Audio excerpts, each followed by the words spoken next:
Welcome,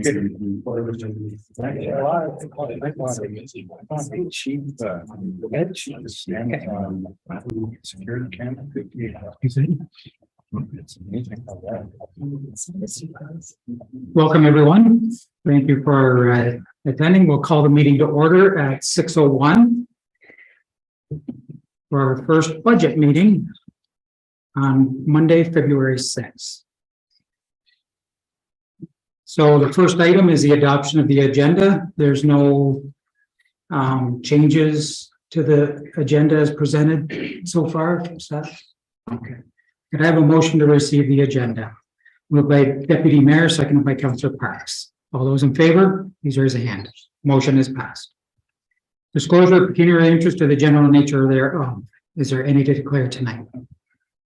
Seeing none, we'll move right into the 2023 budget presentations. And I would first turn it over to our Deputy CAO. Oh, going to the treasurer first. Okay. You're shaking it up on me. Good. Okay. So I'll turn it over to the treasurer first.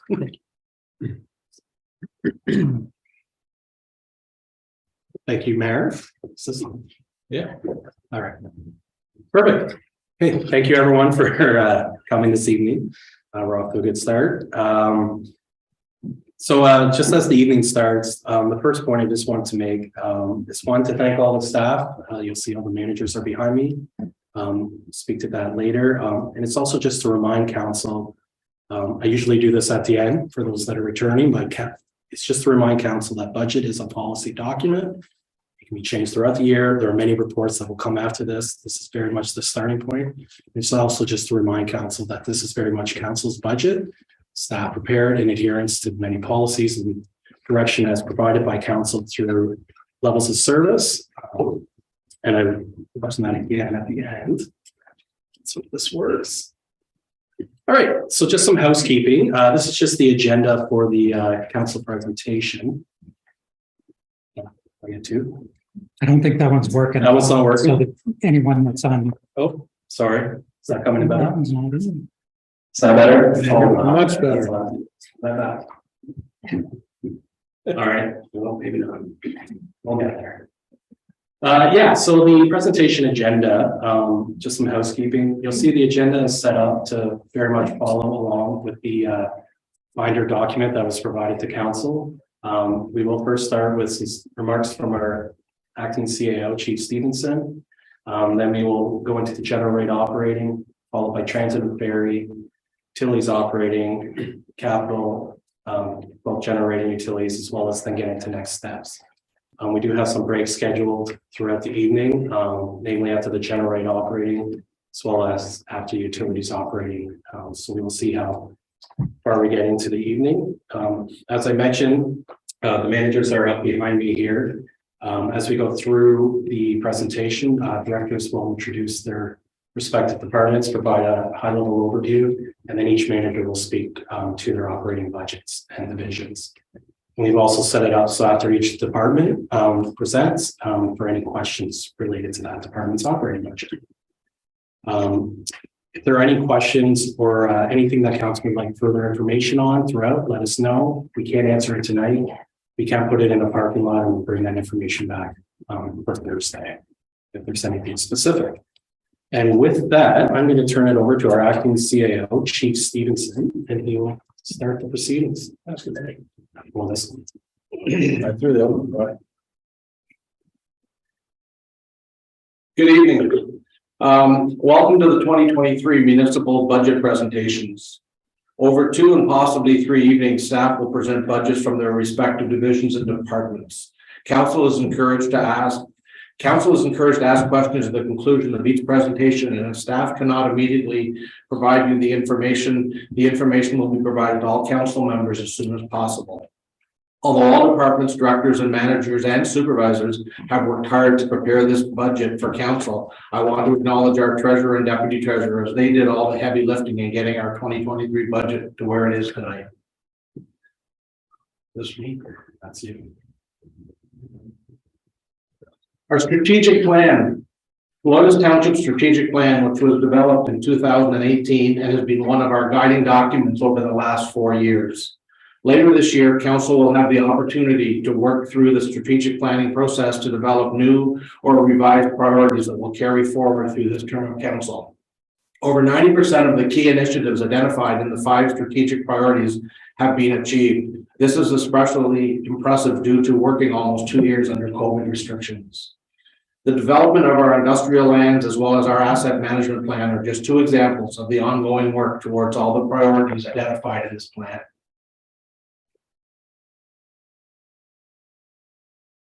The strategic documents within Loyalist Township that help guide staff information and directions they provide to council are our official plan, the growth study, recreation master plan, fire risk assessment, asset management plan, infrastructure master plan, developmental charges, water and sewer rate study, and the climate action plan.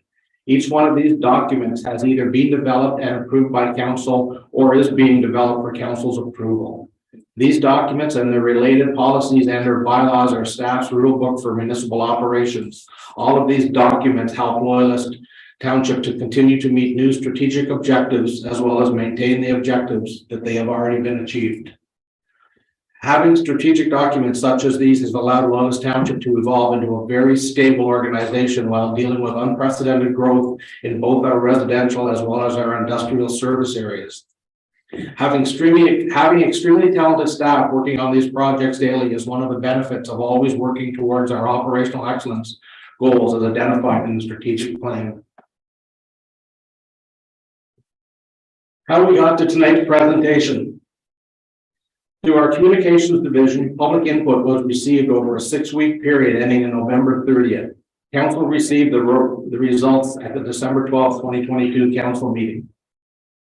Capital needs were identified and classified through our asset management plan. All items are listed individually, including both their prioritization and project justification in detail in Appendix D of your budget binder. Personal requirements are taken into consideration, looking at 2 key areas: proposed new positions that will allow us to continue to meet our strategic priorities, and temporary growth positions that are utilized when large projects are undertaken and we would be unable to complete in a timely fashion with current staff levels. The September CPI of 4.7% was identified as this was impacting a lot of our budget areas. Forecasted wage increases were also built into this presentation. Areas where departments can share staff, equipment, or other resources are also reviewed to ensure that we are utilizing our resources to their maximum potential before including new or additional staff, equipment, or other resources within the budget. Short-term impacts of growth are also considered. These impacts are not only staff, but financial resources as well.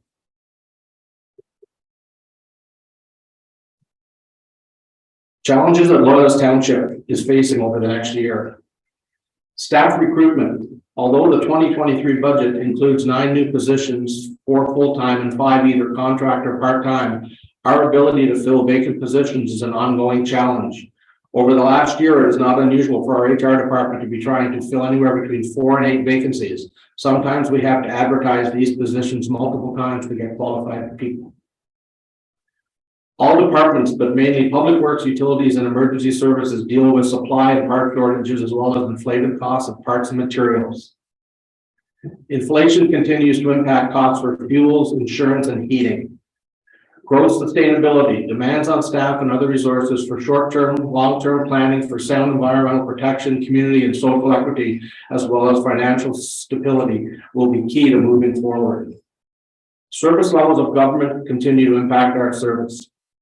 CRCA review, as well as Bill 23 impacts to the building and planning department will affect us in the future. Comparison to our neighbors is also a challenge. Our tax rate is our tax rate and is for the service that council has directed us to provide. Any changes to service levels, our tax rate, so comparing apples to apples is a challenge. Green bin, snow removal, road conditions, transit are continually being referenced by residents. MPAC has also not provided any updates to assessments since 2019. Our tax rate has been stable for the last 4 years and currently there is no timeline for reassessment.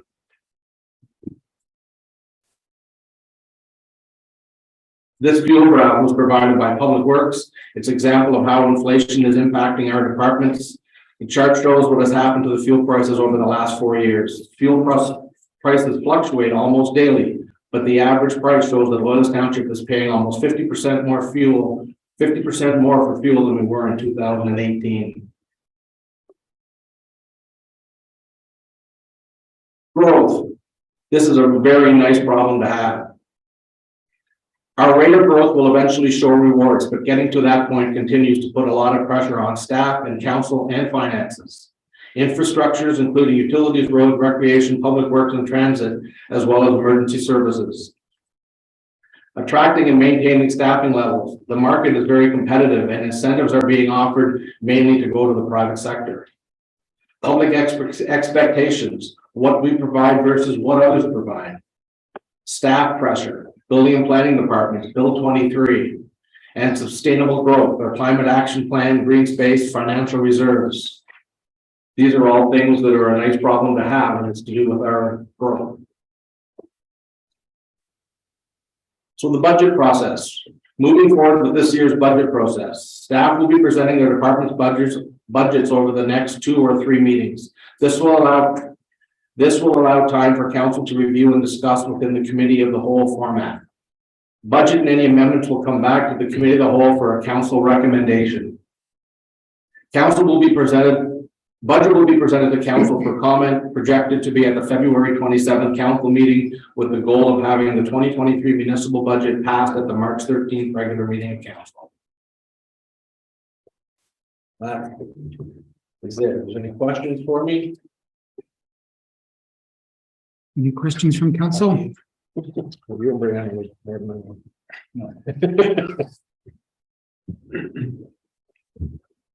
Recording in progress. Sorry, Do you want to do it again? No, I'm Thank you, Fred. All right, there's no questions for this CAO. I'll take it from here. So we're just going to get into the general. We're just going to get into the 2023 generated operating budget.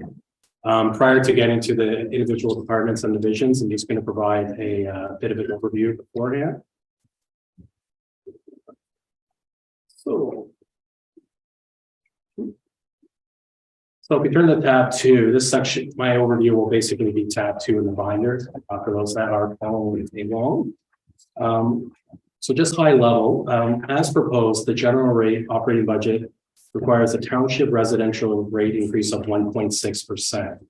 So as presented, this is what council has been asked to approve. So 1.6% rate increase to the township tax rate. And this comes from a $19.6 million levy requirement, which is an increase of about $984,000 or 5% over 2020. I'm not good with that. Over 2022's levy requirement. And I'll speak to that more on the slide coming up. In addition to that, in the operating budget, there's $5.7 million currently in debt. Debt payments. Sorry, the microphone keeps going off and on. There's $5.7 million in debt payments. So it's important to know for this year, a large majority of this, about $5.1 million, relates to our short-term borrowing through land sales to pay down that short-term borrowing costs for industrial development. If you exclude that, the debt's right in line with last year. No other new debt has been issued in 2022. The other thing we see here is $6.4 million from reserves and reserve funds.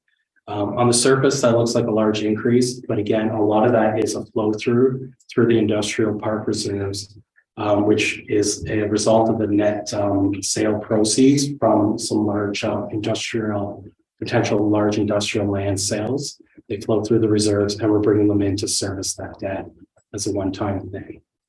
And then overall, there's also a $2.6 million contribution to capital from operating. This is an 8% increase, or $188,000 over 2022's contribution. And we'll speak to that later in the capital presentation, but that is in line with the approved asset management plan principles that were approved in September. So what does that all mean? So the 2023 proposed levy requirement as I said earlier, is about 19.6 million, which is a $984,000 increase over 2022. So over the last 5 years, on average, the township rate has increased by 2.9, or the overall rate has increased by 1.9. So for 2023, right now, we are, as proposed, is a 1.6% township rate increase. The overall is also shown as 1.6, and that's a best case guess estimate at this time, as we do not have an understanding of what counties proposing to bring with their rate. Turned off again. Hopefully, I was speaking loud enough. Yeah, so just in speaking with the overall rate versus the township rate, it's just important to note that the maybe I need a different mic. Oh my God. Sorry. That's going to be loud, isn't it? Just turn it on. Thank you. All right, maybe this will be better. So the overall township, or the overall tax rate in the township, is made up of Loyalist's rate, the county's rate, as well as the education. Based on the splits right now, the Loyalist rate makes up about 55% of the overall. The county rate's about 35%, and the education rate accounts for about 10%. So for 2023, as I mentioned earlier, we don't have an indication yet from the county. We used the 2% estimate to the county as an increase for them to come up with that overall projection of 1.6. But I think it's important to just keep in mind what we control here at the Loyalist is the Loyalist township rate, and that's what we're requesting on 1.6.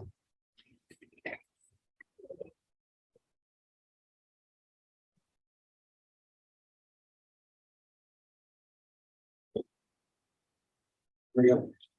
Okay. So everyone's favorite pastime when speaking about property tax rates is comparing us and everybody else to each other.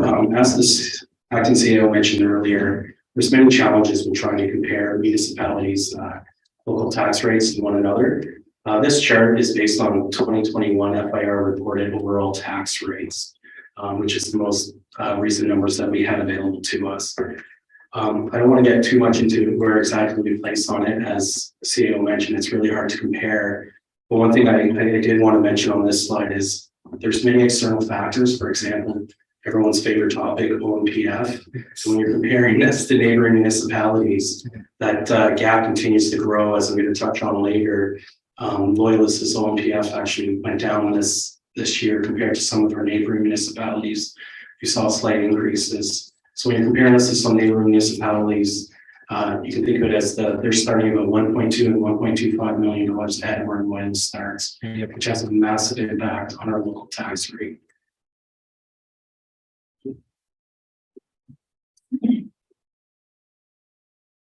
So again, just wanted to bring up this slide more as an opportunity to provide some context. So when it boils down to when we're sending the tax rate, the basic equation again is your assessment times your tax rate will equal your taxes owing. From a township perspective, the taxes owing is the levy requirement. And I know everyone usually keys in on the tax rate, and that's usually what the public's going to pick up from this. I'm sure you'll hear 1.6%, but we just want to educate in the sense that it's very important. The tax rate is very much a byproduct of the levy requirement and the assessment. So those are what feed into the tax rate. And I know going forward, as the CEO mentioned, 2023 is going to be the third straight year now of the phase-in assessment freeze from MPAC. And what that's doing is, it's illustrated in that chart there, is that over the last 3 years with the assessment freeze being frozen, it is putting more pressure on the tax rate in order to fund that assessment, or to fund the tax levy, sorry. And as you can see there, the tax rate, the red line there, has been outpacing the levy requirement growth. And that is due to the phase-in assessment, where we're not seeing that growth in assessment. Therefore, it's having to be picked up by the tax rate to fund that levy requirement as that goes up. This also ties into and what's everybody's favorite part of their game about when MPAC, as instructed by the province, does not freeze, what year they'll choose, how long the phase-in will be, and what's going to happen to my taxes when, you know, everyone knows what the rates did in 2022 for the housing market. So again, this is the opportunity. the assessment times the tax rate equals taxes owing. So if everyone assessment rises relatively in comparison to each other, and the levy requirement stays what it is or modestly goes up based on the expenditures that you council control approve, the tax rate in theory would be offset by that. Again, it's a byproduct of that. We have no indication yet what year they will choose. Currently, things are still assessed on 2016 values. It's the number one question, and sure, as soon as we know, everybody else will know as well. So this is just a quick illustration to just show the median monthly residential township impact for the average resident. So the median household assessment in Loyalist Township is $260,000. So this would be on page 13 of the binder, the reference there. So on average, what that means for Loyalist taxes, the township share of the average resident's tax bill would be about $2,145 per year, which works out to about $179 per month, or $5.88 per day. And this is roughly about a $34 increase over 2022, or about an extra $3 a month based on the median assessment household. If you were looking at the overall tax rate, it would be about just under $4,000 factoring in education and county portions, which again is about an overall increase of about $62 or just over $5 a month.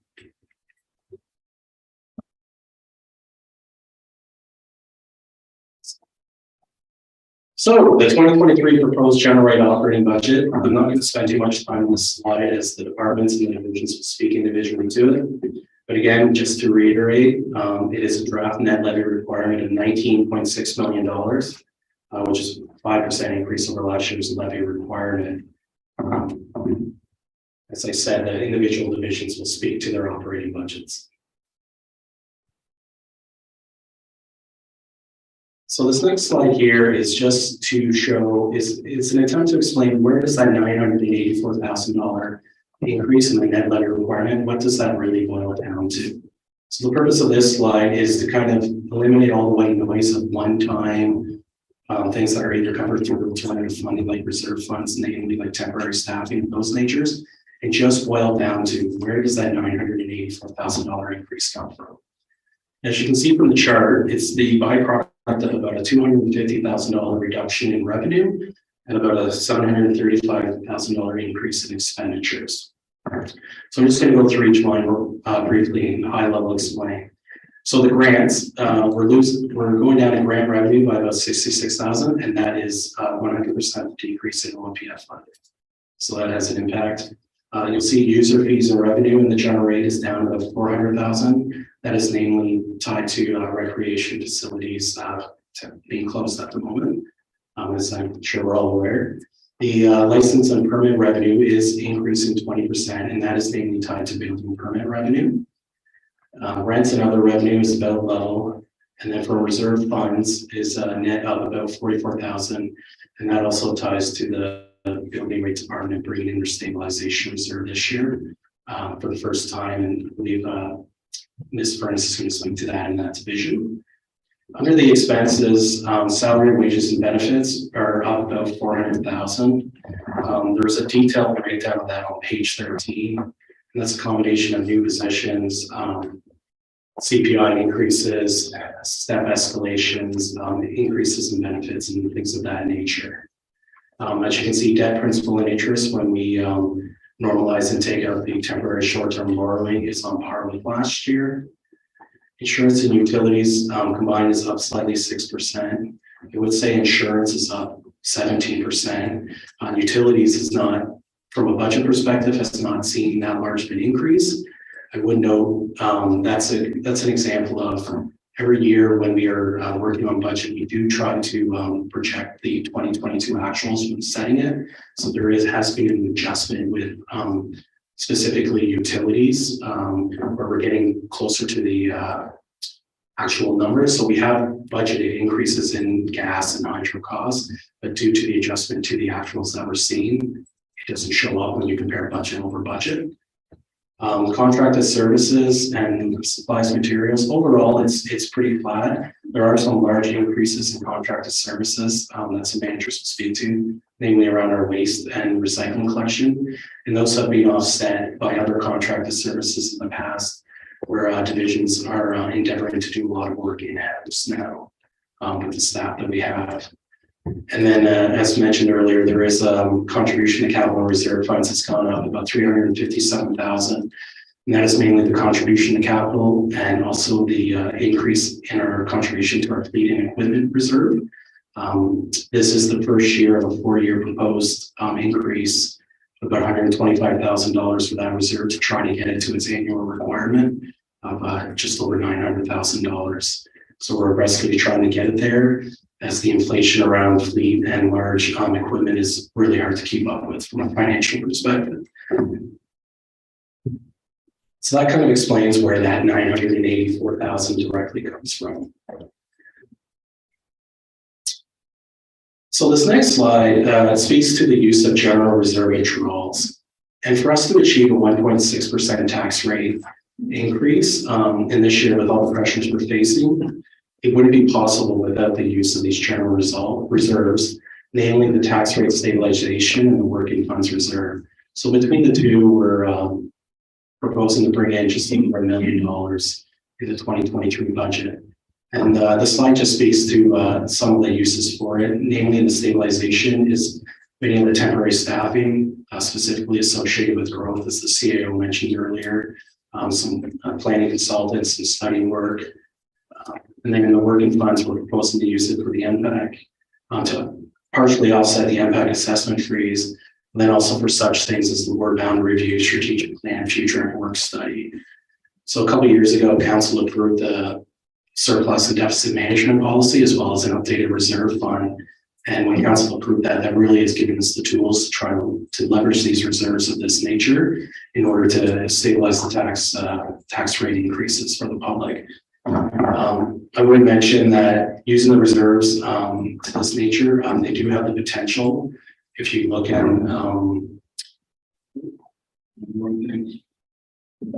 per Appendix C, the projected balances of the reserve funds at the end of the year would be below the targeted levels as outlined in our reserve fund policy.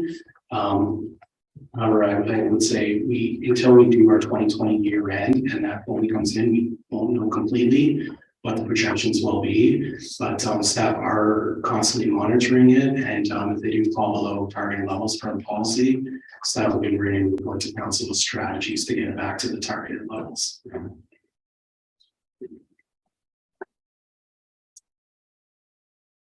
One part of the overview is just the internal allocation. So for those who don't know, we do have an internal allocation. And the idea behind the internal allocation is that certain supporting divisions included in the township's general rate support other service areas, namely being utilities, ferry, and transit. So in order to ensure a portion of these costs are recovered through these service areas, back in 2012, council adopted the administrative allocation policy. So this policy outlines a standardized method of allocation that mirrors the Administrative Municipal Affairs and Housing's allocation of program support, as we report on Schedule 40 of the FIR. So simply put, the allocation is based on budgeted expenses in the supporting departments or divisions, which are corporate services, as well as economic growth and community development, which is engineering specifically.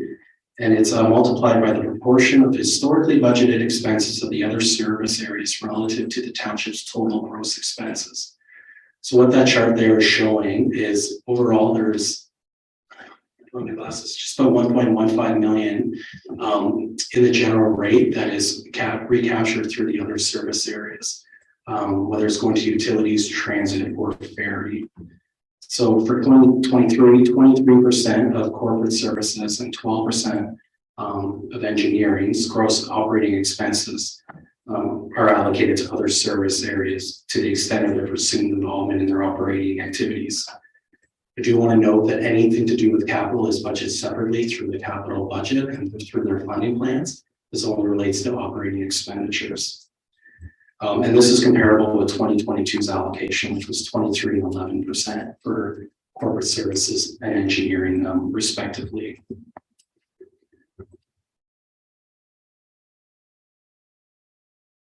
And in saying that, before we move on to the departments and the individual divisions, are there any questions on the general rate overview? I just through the mayor, but out in general, is there any data on the county and the school boards that you can share with us at some point, how much they've increased over the last 5 years, similar to what? Yeah, for sure. The education rate has been flat now for it's been a few years, and then before that it was actually decreased. We can get that back. We certainly have that. Okay. I don't have that handy right at the moment, but the education was decreased and it's been flat now for at least 3 or 4 years.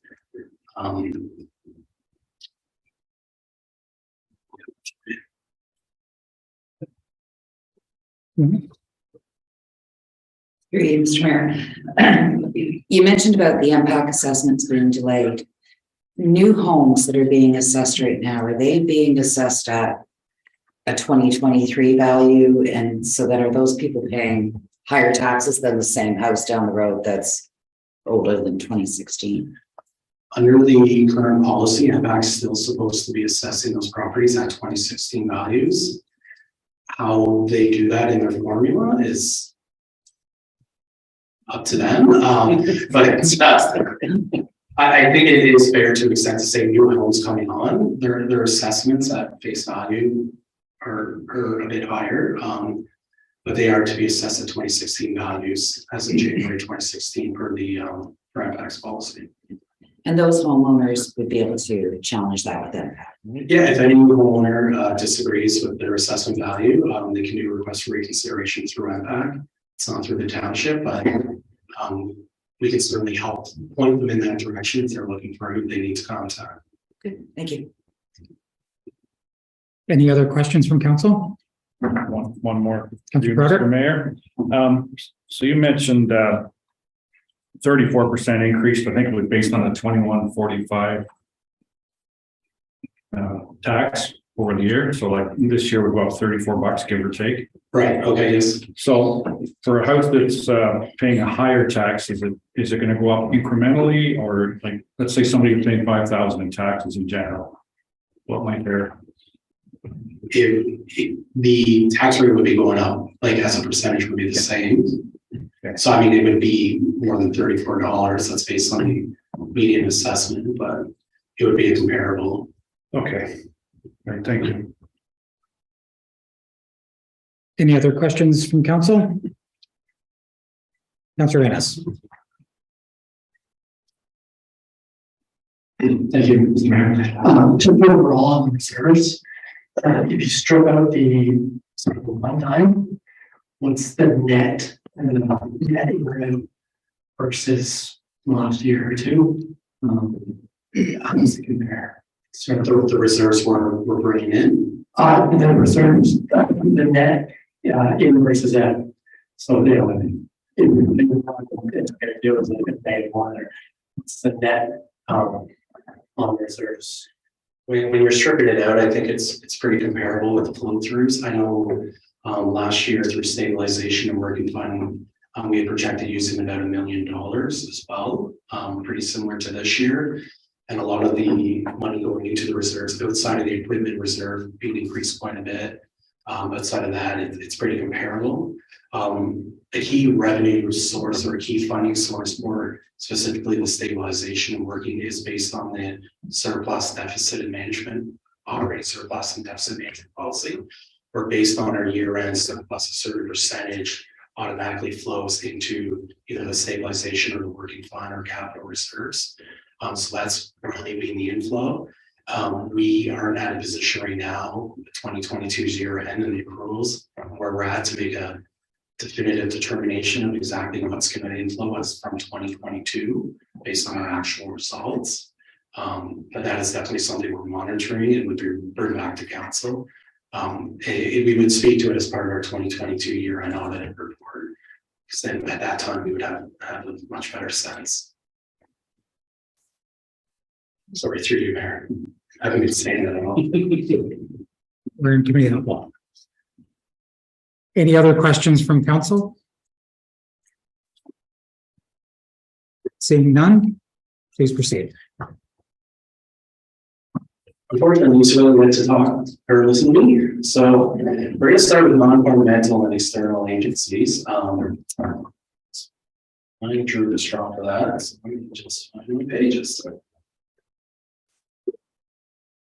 So this will be tab 3 in the binder for those who are following the binder.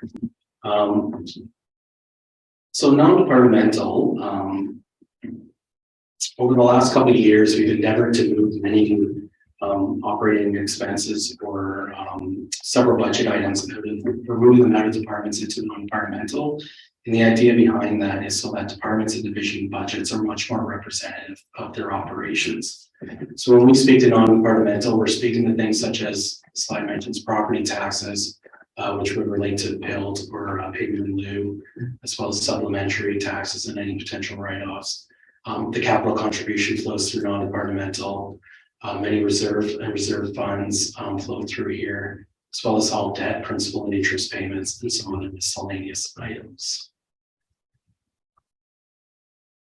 So when looking at the non-departmental, the net impact on the 2023 levy requirement is an increase of 14%, or about $230,000 over 2022's non-departmental.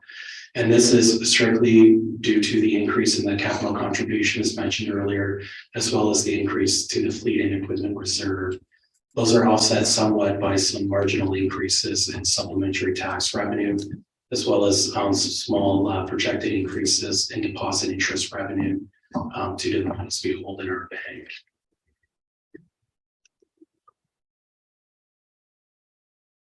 So just some key revenue and operating expenses that are in non-departmental.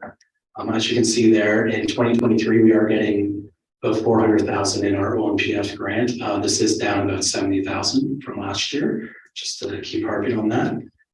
There is a $535,000 in interest and penalty revenue that flows through non-departmental. I do want to note that it isn't just interest and penalty on overdue accounts. That includes our deposit interest on our bank accounts as well. Again, we're mentioning projected use of $250,000 from the working fund for the impact assessment freeze. We do have mentioned there $535,000, which is the annual funding from the community benefit agreement. That is the windmills on the island. And that's just an example of a revenue that we get in non-departmental and immediately flows through into the reserve funds down below. So it's kind of a net in and out. There's no actual impact of that on the levy requirement. And then $550,000 contribution to fleet and equipment reserve fund, as I've mentioned several times. So the key operating changes in non-departmental, again, $188,000 increase to our capital contribution. Our fleet and equipment reserve fund contributions up $125,000. So it's gone from 425 to 550. And we're, as I mentioned earlier, this is the first year of a 4-year phase-in of that. OMPF down again, 70,000. And then interest and penalty revenue is projected to be up about $100,000 in the operating budget. And that's mainly due through deposit interest rate. So with our monies held through our bank, we receive prime less 1.8%. So one positive of the increasing prime rates, if there can be a positive, is that we get a lot more interest in the money we do hold in our bank accounts versus prior years. One benefit.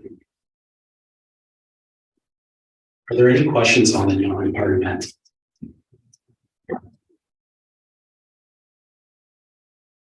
Council? Mr. Mayor, through you. Councilor Broderick? Can I just add, just for my own information, that $535 from the windmill revenue, Yeah, is that an ongoing, like, does it expire at some point or what's? yes, that's over 20 years of the agreement, and it does get indexed every year. Thank you. Any other? Councilor Parks? Thank you. Thank you, Mr. Mayor, for the treasurer. Just wondering the OMPF grant. If I recall correctly, and there was some consideration or talk at council about trying to do some review of that and trying to based on our neighboring areas getting more. Is that something that we can explore? And I'm just wondering why they went down. If there's, Yeah, so the funding formula for OMPS is based on a number of factors. The main factor that hinders us in comparison to our neighboring municipalities is we are considered 100% rural as per the calculation. Due to the federal boundaries were picked up in Kingston's part of their catchment. So they consider us much more urban than some of our neighboring municipalities. I know the prior CAO, Mr. Silver, and the prior mayor, probably the existing mayor, and everybody else has tried to take the issue of OMPF as far as they can. I'm not sure the current status of that, but We did make delegation. I believe there was a delegation at the most recent moment to reinforce this issue again, and our thoughts on it. In the past, yes, we did make delegation at AMO, I believe it was, and we did it, I think, twice, if I remember right. That was a heavily driven by our former CIO. Yes, Director. Sorry, I think I just added, did make a delegation request for Roma for this year for that matter, and we did not receive that delegation. So that could be something to keep in mind for the AMO hasn't closed yet, has it? No. No. So for AMO, that could be some for consideration of council to request that again. Any other questions from council? Seeing none? We can see. Still need, so external agencies. So this is Policing Services and Conservation Authority. Policing Services is the OPP. I would just like to note that external agencies, although they give us their budget, it does make up an important part of our levy requirement of 14%. So it is quite significant. As you can see, compared to last year, it is slightly down about $80,000 overall, or about a 3% increase. This is mainly driven through the OPP. It does show there a $90,000 decrease. That's on the next slide. I'll illustrate the OPP actual contracts down about $67,000. The other amount was monies we had budgeted last year as part of the community safety plan that we were a part of. Was a direct OPP policing. And the conservation authorities had a slight increase in the budgets compared to last year. So as mentioned, the OPP overall, their budget is just over 2.4 million. This is a $67,000 decrease over last year. And I would just say the annual billing from the OPP, it's based on its budget costs and a historic split between the different municipalities it serves. The overall calculation can be seen on page 27 of the binder. And I did also just want to note that a representative from the OPP is planning on coming to council as a delegation on February 27th, regular council, to specifically discuss speeding issues and theft issues related to the Anderson area. So if council does have specific questions to that, they are coming to an upcoming council. Conservation Authority, that consists of the Cataraqui Conservation Authority as well as Quinte. It's mainly the Cataraqui Conservation Authority. And they have a slight increase over their 2022 budget. And also to note that a representative from the Cataraqui Conservation Authority is scheduled to come to the February 13th council, so very shortly as a delegation. So also council has specific questions to exactly what that budget pertains to. They will be here next week. And with that, any questions on the external agencies? Council, any questions? Seeing none? Perfect. So we are going to move to the corporate services. So I'm going to hand this over to Director Campbell, and you won't have to listen to me for a while. Okay. Good evening, everyone. So I'm going to talk a little bit about corporate services, and then each of the managers in our department are going to speak to you about some of the details of the specifics of the budget. So corporate services is focused on the administrative functions of the organization and is comprised of the clerks, IT, communications, finance, and human resources divisions with a total of 25.3 full-time equivalent staff as proposed in this budget. The CAO and council budgets are also included in this area for budget purposes.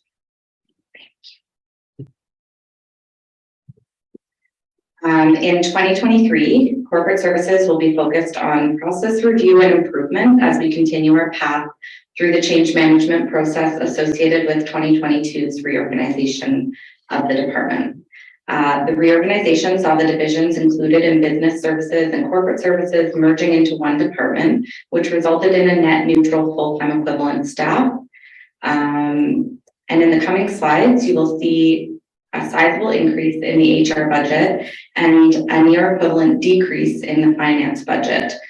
These impacts are partially explained by changes that were made during that reorganization. The merged department allows the treasurer, supported by the deputy treasurer, to be more focused on financial operations, and it allowed for the elimination of the vacant financial analyst position through the conversion of the asset management manager position to the now filled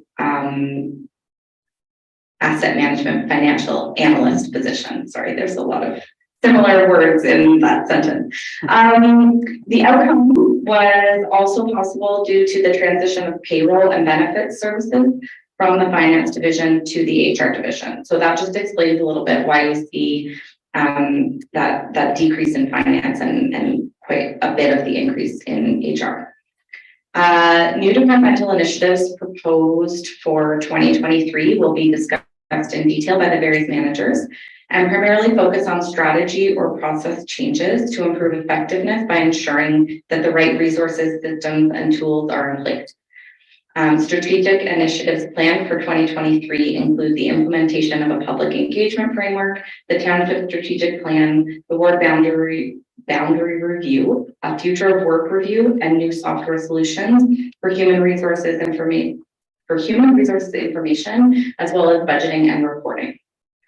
Additionally, there are 2 new positions proposed in corporate services, one in HR and one in IT, and these result from the desire to better support the Township's operations divisions so that they can focus more of their time on the services provided to the public.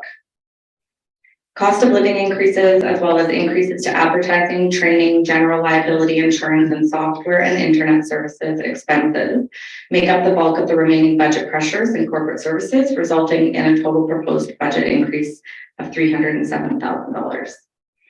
Sorry, almost 308.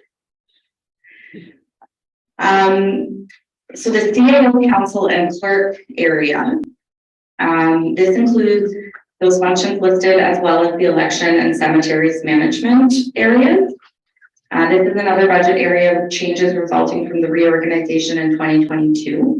You'll note the separation of the clerk's division as its own line item in this year's budget, resulting in a large apparent decrease in the CAO and admin services line. Overall, the increase in this area is generally due to wage and benefits increases from cost of living and position reevaluations, increased training and conference budgets as we begin to attend in-person learning more frequently, and an event to celebrate Local Government Week and provide education opportunities to the community, as well as a 16% year-over-year increase in the cost of general liability insurance.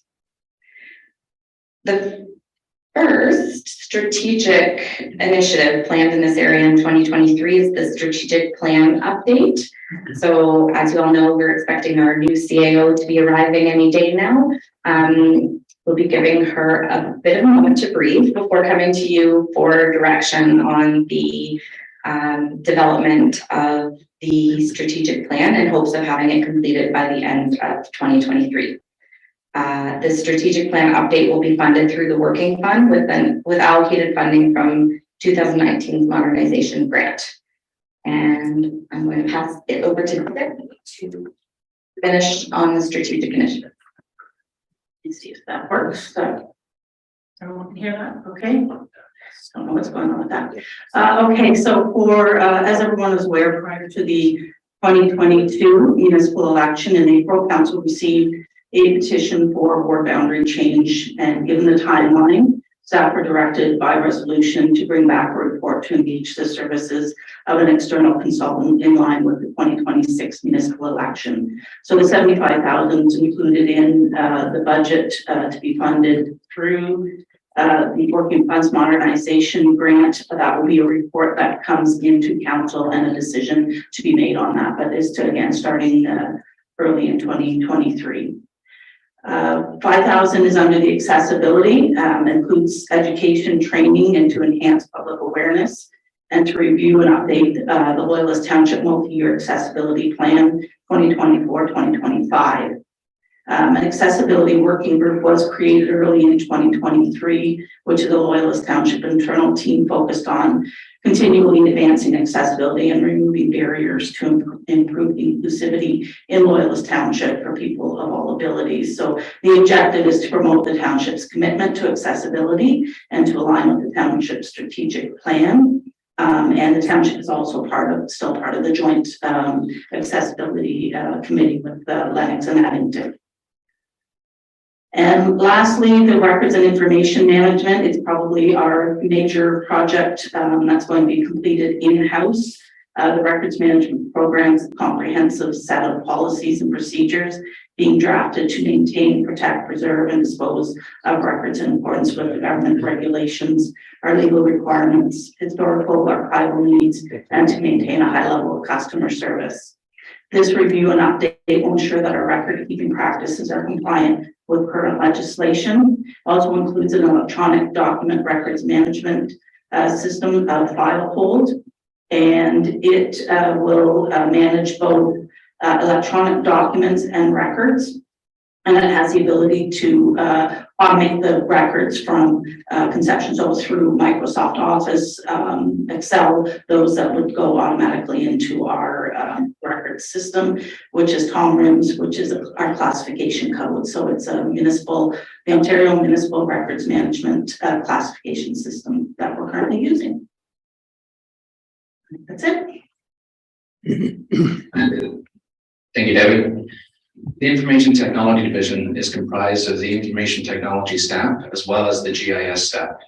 IT staff are responsible for the maintenance and development of the municipality's IT infrastructure, including the administration of workstations, mobile devices, network hardware, software licensing, and network connectivity.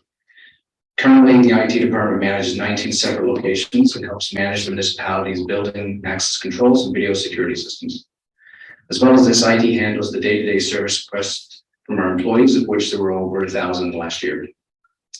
GIS staff are responsible for the inputting of all geospatial data into the township's systems, handling GIS service requests, creating map products, and integrating the GIS data with other platforms for divisions to use with the public. Internal application development, as well as the maintenance of that GIS infrastructure, as well as provide resources for other GIS related activities. As you can see on the slide, some of our key operating expenses for this year are software at $497,000, which accounts for 58% of the overall operating budget, and $155,000 for network connectivity, which is about 18% of our overall operating budget. Next slide. As previously mentioned, the software licensing accounts for well over 50% of the IT division's annual operating budget. 2023 sees an increase of over 40,000 due to several factors. The growth of the municipality and its staff means an increase in the amount of software licenses per user. Other divisions, including new software requirements to deliver their services to the public, as well as rising prices from the vendors due to inflation and annual increases, such as GIS. So as the population of the township increases, so do the licensing costs. 2023 sees an increase in internet costs and network connectivity due to the addition of new sites such as the facility garage, as well as the addition of high-speed connections for the Violet landfill, as well as increase in network speeds at several locations, including the addition of public Wi-Fi at several of those locations.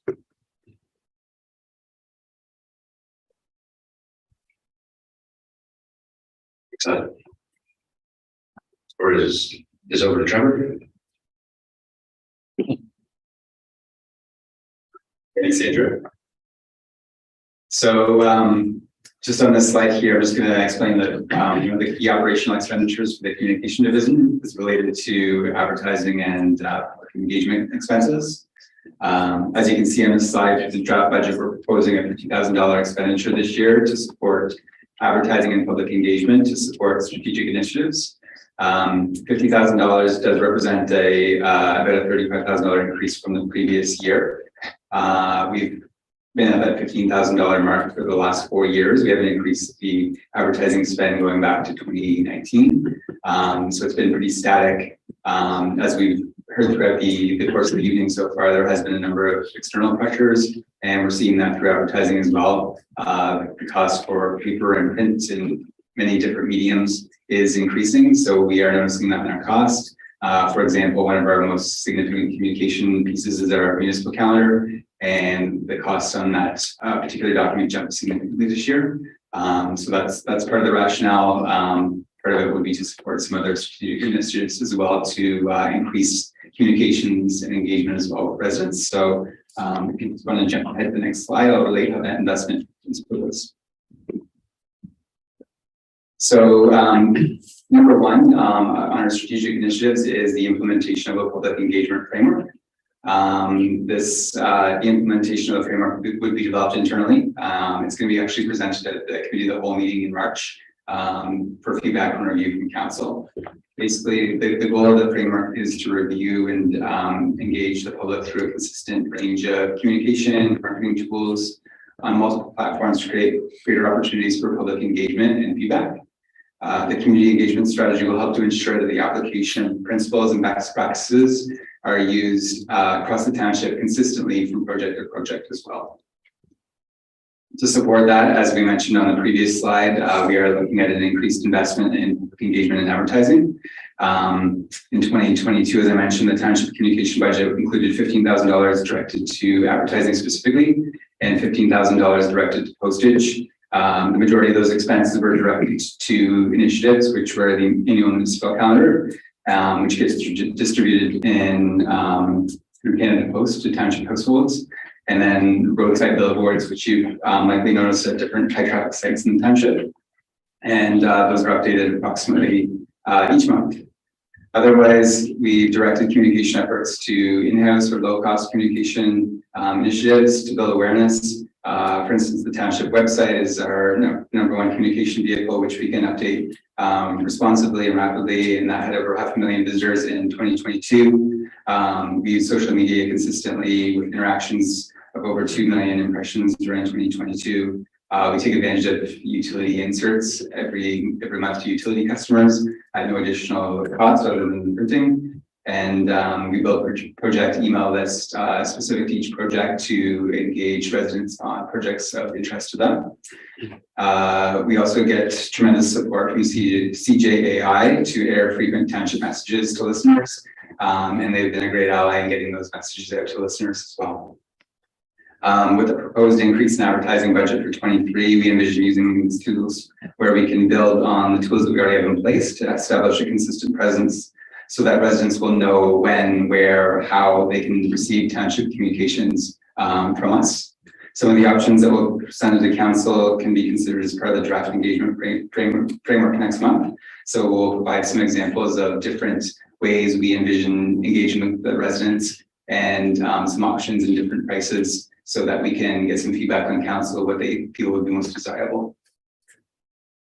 An investment of this nature also will help us to reach residents that aren't able to receive our digital communications, which is something that we've identified throughout the pandemic and beyond, is the ways we can make sure that we're reaching all residents in the community and providing an equitable communication platform. And then the last plan is just an increase in training. So we're looking to support the successful implementation of this public engagement framework. So we're proposing training for the International Association of Public Participation. And additionally, the public information officer training is being proposed for the marketing and communication specialists so that they can support their role as the alternate on the emergency control room. And next slide. Yeah, to finance. Check. Good evening. I will be presenting the finance division's draft budget to give Mr. Myers a little bit of a break tonight. So the finance division has a full-time equivalent staff and is responsible for certain core services such as accounting, financial reporting and planning, property tax and utility billing, procurement, and coordination of the township's asset management program. As you can see on this slide here and on page 30 and I believe 34 of the binder, the division is proposing a reduction of its share of the levy requirement by approximately $111,000, 13%, due to the reorganization of the corporate services department that Ms. Campbell detailed earlier. Although the division is mainly comprised of salaries and benefits, there are non-staff revenues and expenditures. One of them being tax bill and income that we have sourced here. The annual independent audit is required to be completed by all Ontario municipalities. And the bidder also covers certain administrative costs in accordance with the township fees and charges bylaw, which includes bill for reprinting and tax certificates. Next slide. So one of the most important initiatives the division has planned for 2023 is obviously the continued improvement and coordination of the township's asset management plan. The township completed the first milestone of the Ontario regulation for accounting for asset management in municipalities. The township by reporting on its core assets in the fall of 2022. So core assets being assets are culverts, gyms, and those types of service areas.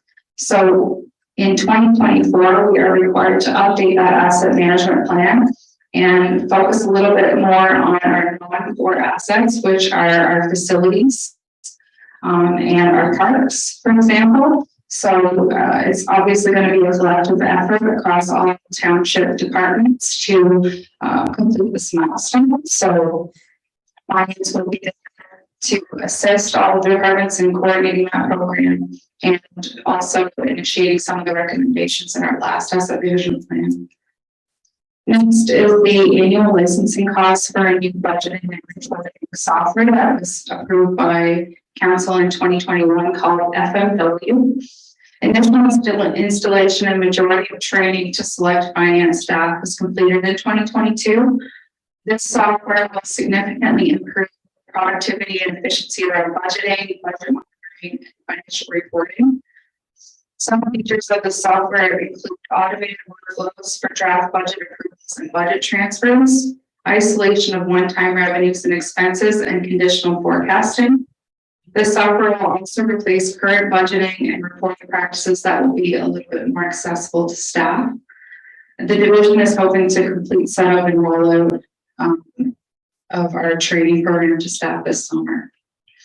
Lastly is our triennial update of our post-retirement and WSIB benefits actuarial report. This report is completed by licensed actuaries to estimate the future outflow of post-retirement and WSIB benefits, which are required to report on our annual audited financial statements in accordance with public sector accounting standards. And that's it, I believe. So I'll turn it over to the manager of HR. Thank you. Okay, so the HR division supports employee administration activities, and its core services are labor and employee relations, regulatory compliance, HR policy administration, recruitment and selection, payment and compensation administration, employee engagement and recognition, health, safety, and wellness. The HR division currently consists of 3 positions, including the payroll and benefits coordinator position, and supports approximately 250 employees. The township has 2 unionized workforces represented by OPSU and QB. In this slide here, you'll see a 61% net increase to the HR budget, and that has mostly been spoken to by Director Campbell.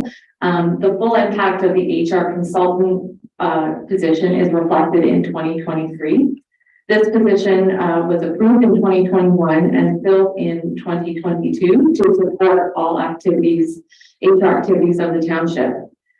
This position was approved out of the service delivery review. As the Director of Corporate Services has outlined, the reorganization of business and corporate services resulted in an increase to the HR budget as payroll responsibilities and oversight were transferred to HR. And this resulted in the reallocation of the payroll and benefits coordinator position, labor and employment-related expenses from the finance division. So a majority of the increased HR expenses are represented by those allocations. Next slide. So some of the strategic initiatives and key operating changes that HR is requesting budget for are a new position, and this is the HR generalist position. So this position will provide advanced project management skills and support to the organization with significant HR focus on the employee experience and life cycle through attracting and retaining staff, onboarding new recruits, and organizational training and development initiatives with a focus on continual improvement and innovation. HR is always evolving, and we must remain diligent in our compliance with employment and health and safety legislation. Just as an example, the government passed legislation last year that required employers to implement 2 employment policies covering disconnecting from work and employee electronic monitoring. These initiatives, which were mandated with specific deadlines, require resources to research, draft, administer, and track compliance. And these are never planned and come on top of the day-to-day work of the HR division. A complete HR policy and procedure audit is required, as many policies are outdated or even non-existent. Health and safety is also very important to remain on top of to ensure compliance, as the employer and ultimately council is responsible for the health and safety of its employees. Ensuring we can focus adequate HR resources will allow us to be more proactive with our health and safety initiatives. The addition of this position will provide more resources so HR can focus on strategic initiatives. Recruiting is more challenging and takes more resources and time management. In 2022, there were 87 job listings generated, some with multiple hires, for example, seasonal and summer students. So this is over 1 job posting a week. The management of recruitment takes significant HR resources to ensure it is done in a timely, efficient, compliant manner, and that the potential employee gets the best experience possible. The increase in job postings is reflective of the increase in the budget for job advertising costs. The HR generalist will also assist with our recruiting, as a goal be to overhaul and create an onboarding process that is corporate-wide and consistent for every new hire, again leading to an improved employee experience and contributing to our strategic objective of becoming an employer of choice. With this position, we also plan to realign all recruitment into HR, as the director spoke to before. For example, recreation manages their own part-time recruitment due to the government. This will ensure those staff resources in recreation can now focus more resources on their own services. The HRIS is another budget item that is highlighted. This is included in the IT software budget. This will streamline the recruitment process and allow for a more seamless transition from job applicant to employee with less administration required. The HRIS was purchased at the end of 2021 using modernization funding, which the township was successful in receiving for this project. An HRIS, or a Human Resources Information System, will be a one-stop repository of all HR-related data and workflows. While it will create efficiencies and allow for better record keeping, file management, and tracking of employee information, this also requires resources to keep the information up to date and current so that it is useful to its users. The HR generalist will be key in ensuring the continued success and rollout of the HRIS capabilities. The HRIS will not only assist HR, but also operating divisions who rely on training, certification, and other records for compliance purposes, as they will all be tracked and stored in one corporate system. And the last strategic initiative is the Future of Work Study. And this will be funded through working funds from unallocated modernization grant funding. The purpose of this would be to engage a consultant to review the work needs of Loyalist Township and what the future of the workplace looks like. We have had summer hours and had a flex time pilot last year. There has been a lot of discussion about how people work, especially coming out of the pandemic.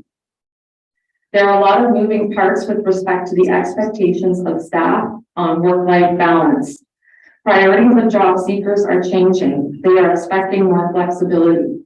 We have experienced recruitment challenges because of this. Consultation with this will allow consultation with staff and for them to have open dialogue where they would feel comfortable sharing their thoughts with the consultant, and the consultant would then analyze and present that data for consideration.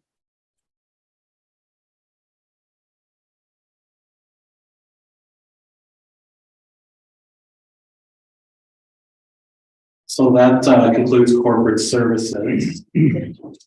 Not one addition. Oh, one addition, sorry.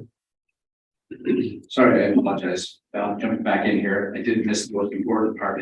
My glasses aren't clean, I'm gonna blame that. Information Technology Division is also seeking approval for the addition of IT support clerk. I know, I can't believe I missed this. I think I've been asking for the years. This role will impact the operating budget in 2023 by $45,500. The role of the IT support clerk would be to handle the day-to-day administrative portion of information technology tasks, such as the service requests that I previously mentioned. These tasks would include being the first point of contact for those requests, the administration of the software, licensing and tracking, as well as the day-to-day ordering of IT-related supplies. The IT support clerk will also assist the IT support analysts with any projects where they are required. We'll also help to free up the IT support analysts and IT manager to support the roles so they can focus on those projects as well as other staff in the division with GIS and cybersecurity services. Again, I apologize for using that. And now I think we're done corporate services. So if there are any questions for any of the managers or the director panel in regards to corporate services, that would be a good time. Councillor Proctor. Through you, Mr. Mayor, and I don't know where this question is going, but it's something that Trevor mentioned in terms of communication. I'm wondering, and you're mentioning advertising, I'm just wondering what the relationship is between that and human resources, because you both have advertising sort of in your sphere of influence, I guess. Do you work together? Is it two separate silos?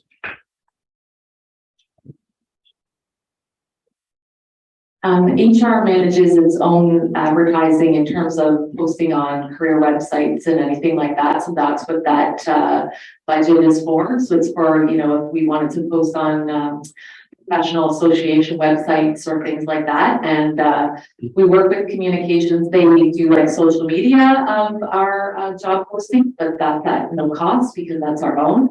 And but the cost for advertising in HR is directly managed by the HR department. Thank you.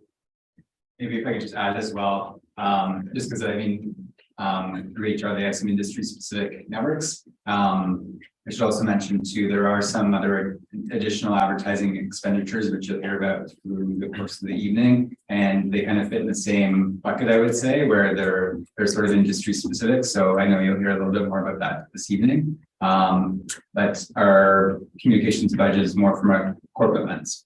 Thank you. Thank you.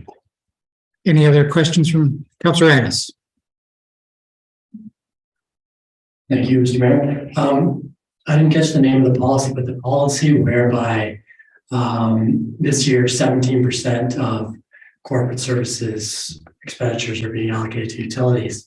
Is that 17% of staff and non-staff corporate services expenditures? And does that percent kind of vary year over year, or is it pretty steady? Or maybe the better question, what kind of key factors influence that percentage? Yeah, I can speak to that, Mr. Mayor. Yeah, so the internal allocation is based on the gross expenditures of corporate services. There are some specific ones specifically around IT that where there are specific softwares for specific divisions that get allocated directly to, for example, the financing software, it's in the IT software budget gets directly allocated to finance internally. Outside of that, for corporate services, it is staff time as well as other gross expenditures. We do isolate some specific one-time costs that are funded through other means to not include in the allocation. But it's the administrative allocation policy from 2012 that we follow. And the calculation on that is based on the prior year's budget and a 10-year capital to come up with a gross expenditure for the township.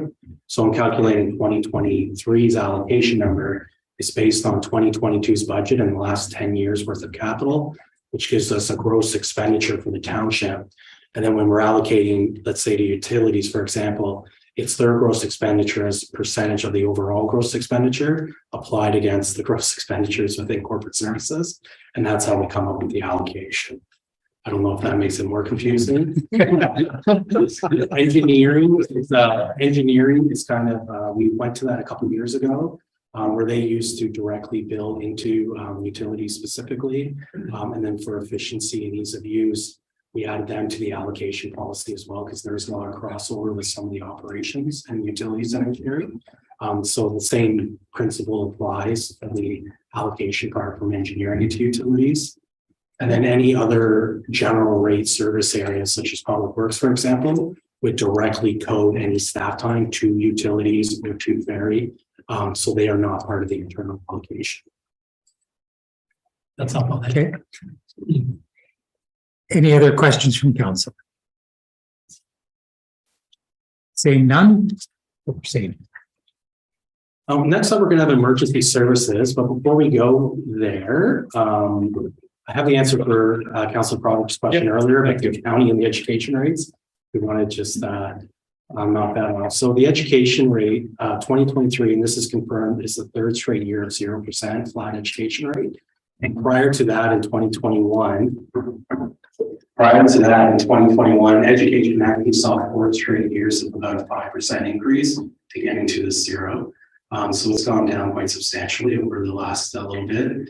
In terms of the county, up until 2023, because we don't know 2023, the last 4 years, they've averaged a 1.6% rate increase. That did have a 0% in 18 and 19, a 0.4 in 2020. And the last 2 years, they have had increases of 3.4 and 2.8. So depending on the pressures that they're facing with the services they provide, we'll have to wait and see. So 1.6 average county over 4 years, and the education has been flat for 3 straight years. Thank you, sir. And with that, we are going to kick it over to Deputy Fire Chief, Mr. James Feeney. If I may, just before you start, Deputy, just to follow up, the county's first budget meeting is Wednesday evening. So by the end of this process, we'll know. The deputy and I will have a better idea, and staff will be communicating. Thank you. Sorry. Okay. Good evening, Mr. Mayor and councilors. So I'll start off with the first slide, please. Loyalist Township Emergency Services provides fire protection, fire inspection, public education, and fire prevention across the entire municipality and its 4 stations. Loyalist Township utilizes highly skilled and professional full-time and part-time staff. We respond to over 500 emergency calls annually. Significant changes to prevention requirements around training are outlined in Ontario Regulation 34322 for municipal fire departments. These requirements are mandated that all firefighters be certified at the same level for the province of Ontario. This is presenting some challenges, especially in recruitment, retention, and for our part-time workforce. The minimum certification compliance deadline is July 1st, 2026. Our strategic planning that is supported in the 2023 proposed budget will ensure that the municipality achieves this compliance. In July of 2022, the bylaw department was moved to Emergency Services Department. This was to allow for efficiencies and increased level of service to the residents of Loyalist Township. Next slide, please. The proposed budget for emergency services and bylaw department for 2023 is $2.2 million, which is an increase of 6%. This would be a 4% increase for emergency services and a 33% increase for the bylaw group. Next slide, please. The 2023 emergency services side of the budget includes $575,000 for part-time wages and benefits. This covers the 90+ part-time personnel for all emergency services responses, training, and delivery of our public education program. Although part-time costs have increased within the mechanical division, savings in other areas have allowed us to keep the fleet expenses fairly stable. We also want to highlight that the fuel costs are also one factor that's out of our control. It does have the cost right before us. We have also been able to control our fire station operating costs by increasing the utilization of our full-time staff for station maintenance items. We continue to deal with the substantial increases to our utilities and insurance costs. Fire prevention and fire inspection costs have increased, but this includes a proposed for the additional fire inspector / bylaw enforcement officer. The bylaw enforcement will increase by 33% based on the proposed for a new full-time position, fire inspector / bylaw officer. The time allotted will be 50-50 split in duties. The draft proposal for changes to the bylaw department is scheduled to come back to council in March for council direction. Next slide. There are 4 points to this slide. Key operating changes for 2023 are: 1, the community risk assessment is currently being produced by our emergency services staff. We are leveraging the skill set in our internal staff to complete the CRA. This is outlined in Ontario Regulation 378-18 and the Fire Prevention and Protection Act 1997. Community risk assessment must be completed by July 1st of 2024. This community risk assessment will be the basis for the next emergency services staffing plan model and the updated master fire plan that's coming shortly. Firefighter mandatory certification is expected to add $3,500 per firefighter to the training budget for each new firefighter. Over a 2-year period, this adds an additional 40 hours of training to the current 150 hours of training that's required by the firefighter. The noted demands placed on our part-time staff is one of our biggest recruitment and retention issues today. 3, the full-time fire inspector bylaw officer position will allow us to meet our fire inspection targets as outlined in our operating and regulating bylaw. Based on both demands and growth, our current fire inspector only achieves about an 80% compliance at this time. To maintain the 80% compliance, we have leveraged some part-time staff for 1 day a week to complete this, and this is really assisting well. The new position will put the emergency services area in a good position for 2 areas. 1, the first will be able to meet 100% compliance with our inspections. And secondly, assist the day-to-day operation pressures of bylaw and responses and in the administrative needs. 4, the emergency services department through the emergency services planning committee and with the help of the IT department has secured a redundant internet and cellular connections. This is part of our emergency preparedness and commitment to ensuring the readiness of the community. That's it. Any questions? Any questions from council on emergency services? No. You're getting off easy. Always. The one thing, I don't have a question. The one thing I did want to just mention, it just struck me, that's why. We run close to 100 volunteer firefighters. Isn't that the? Right now, we're sitting at 90 and we're 17 to 15, 17 firefighters. And if you see that the budget is actually, that equals 8.4 full-time equivalent employees. So we're getting a lot of expertise for 8.4 FTEs within the township, I think. So I just wanted to point that out because when I see numbers like that, it kind of shocks me sometimes. Councillor Prater. For you, Mr. Mayor, I know this is council of the whole, so it's rather relaxing. Just a general question. James, you mentioned retention difficulties. Is that pretty consistent with volunteer firefighting across Ontario? It's systemic to the fire service, unfortunately. The demands and pressures of the especially the training now and mandatory certification. We're going to put increased pressure on our firefighters. We try our darndest every day to make sure we meet their needs, to do the best we can to provide quality training And the firefighters will need a little bit of that quality training to provide the service to the community, but yes, that is systemic across the province of Ontario, across North America, really, with the volunteer part-time service. Thank you. Any other questions or comments? Seeing none. Please proceed. Okay, next up, Director Merritt is going to speak to economic growth and community development services. Director Merritt. Thank you. So the Economic Growth and Community Development Services Department, EGADS for short. So using the first letter of each word in this very long department name. So it's not working. Microphone. It's working now. I made it.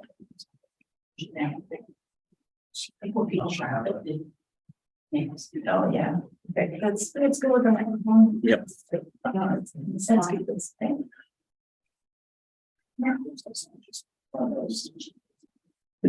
Okay, let's start again. So I thought my first line was pretty good, so. The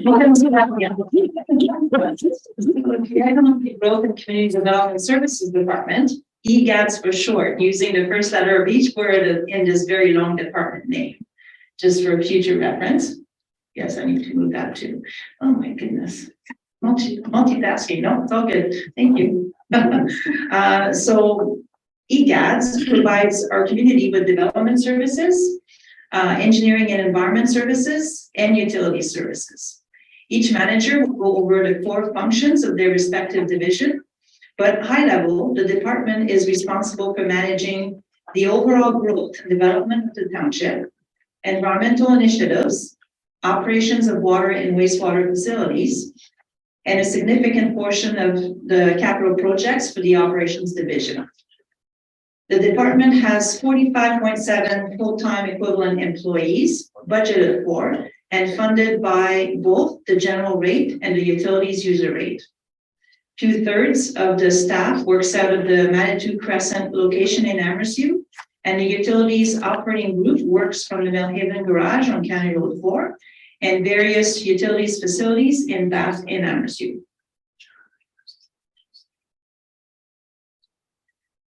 Okay. Oops. The EGADS operating budget represents 5% of the tax levy requirement. The proposed net budgeted levy for 2023 is $907,000, a decrease of $14,000 over 2022.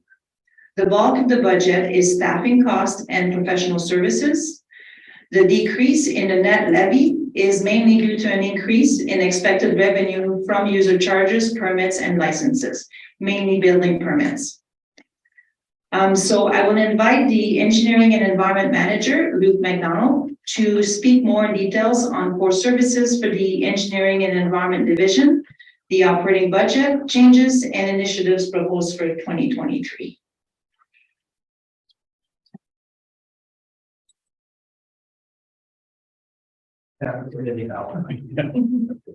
It's just.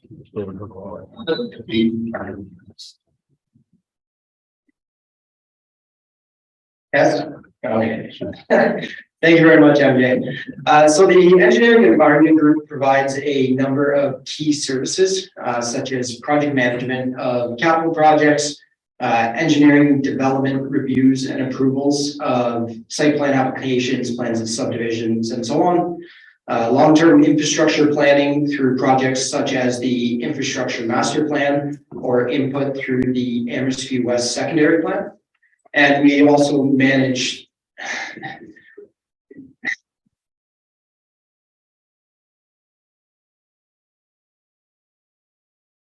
Test.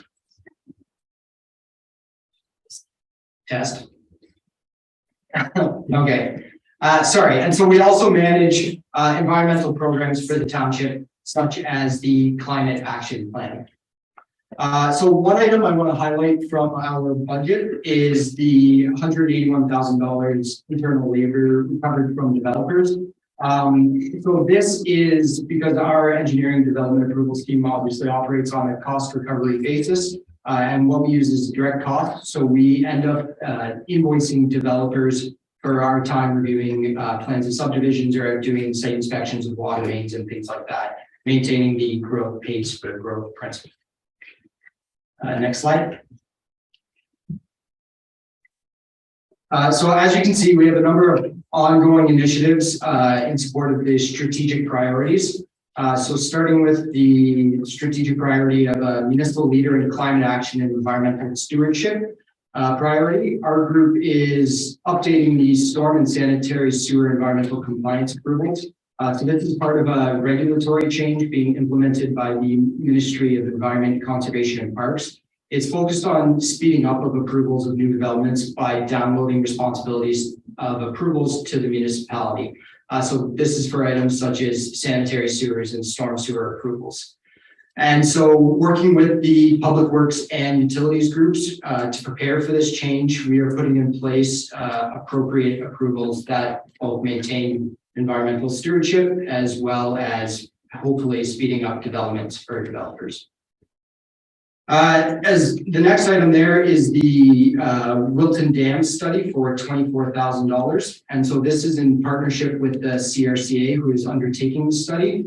Ownership and operation of the dam rests with the CRCA. However, as the benefiting municipality from the piece of infrastructure, the town is responsible for contributing to operating capital costs. And the third item there under environmental responsibility is the resilient initiatives with an annual report. So in 2021, Council adopted the Resilient Climate Action Plan. And so what staff will be doing this year is taking an update on the Climate Action Plan, we're calling it a report card, to provide Council an overview of what's been done to date against that plan and how we're tracking, as well as with an implementation plan for initiatives that are looking at both the short term, so this year, and the longer term. So projecting out future year initiatives. Under the strategic priority of asset management, the engineering group is undertaking the infrastructure master plan. And so this plan looks at projected growth levels in the township for the next 25 years and is identifying growth related projects, as well as looking at our existing infrastructure and identifying remedial projects to maintain our infrastructure. This master plan is being conducted as a municipal class environmental assessment. And once completed, we'll have put in place a comprehensive strategy for our roads, water, and sanitary infrastructure. And finally, under the strategic priority of meet a high level of customer service, the Engineering and Environment Division will be adding 2 new contract staff members as approved by previous council. So the environmental project supervisor and the project coordinator will be hired both on 2-year contracts. And this is to help increase the unprecedented workload our group is seeing due to initiatives like the community hub or the Umacore development approval, the infrastructure master plan, Amherst View West secondary plan, and the number of capital projects that our group oversees. As well, we are looking at the staffing levels for those capital projects to make sure we can provide appropriate inspection services. These new positions will be funded primarily by a mix of capital project budgets and reserve funds. I believe it's Andrea now.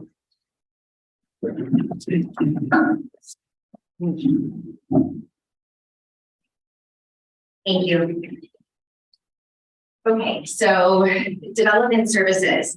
So the core services provided by this division include processing, reviewing, and overseeing the planning approval process for Planning Act applications. It also includes reviewing, processing, and issuing building permits and conducting the appropriate inspections throughout that process, administering the property standards bylaw, economic development and management of the township's industrial lands and business parks. It also includes administering and reviewing planning and development documents and more of your long-range policy documents, such as official plan reviews, secondary plans, zoning bylaws, and there's a number of other bylaws our division's responsible for as well, including the building bylaw and road closing bylaws, just as a couple of examples. The division also oversees the Heritage Committee, including reviewing and issuing making recommendations to the Heritage Committee and Council for heritage permits and the review and approval of heritage grants through that particular program. So the development services, the line items are split into 5 main categories: planning, property standards, heritage, building, and development. So just to clarify what particularly falls in the development category, because parts of it can be mixed in with planning, but the development parts are more your administering the township industrial lands, recoverable expenses in the development review process, engineering review of lot grading certificates as part of building permits are the main categories in there. So the overall net levy proposed for 2023 is $538,700, which is 26% less than 2022. So the more significant revenue and expenses for this division include $50,000 to continue the temporary planning consultant that we have on retainer to assist in handling some of our Planning Act files, and this is due to the large volume of planning applications that we've seen in the last few years. In addition to the volume, also the increased complexity of applications as well. There's $12,000 dedicated to legal advice for planning, $5,000 for the Heritage Grant Program to allow for some of the costs to be offset for heritage property owners to conduct rehabilitation or renovations on their property.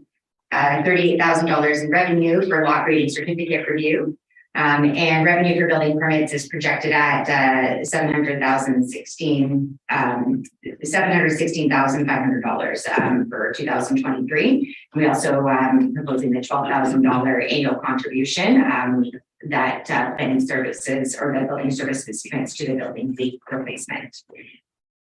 Next slide, please. So moving into strategic initiatives and key operating changes. So there's under comprehensive application strategy, there's 2 major projects that are being carried over from 2022. The first being the Township zoning bylaw review, which is required to be completed in accordance with the Planning Act within 3 years of an official plan review being completed. This was originally scheduled to begin last year. However, due to delays in the official plan being officially adopted and approved by the county, and as well as the increasing workload of planning applications, it's been moved forward to this year.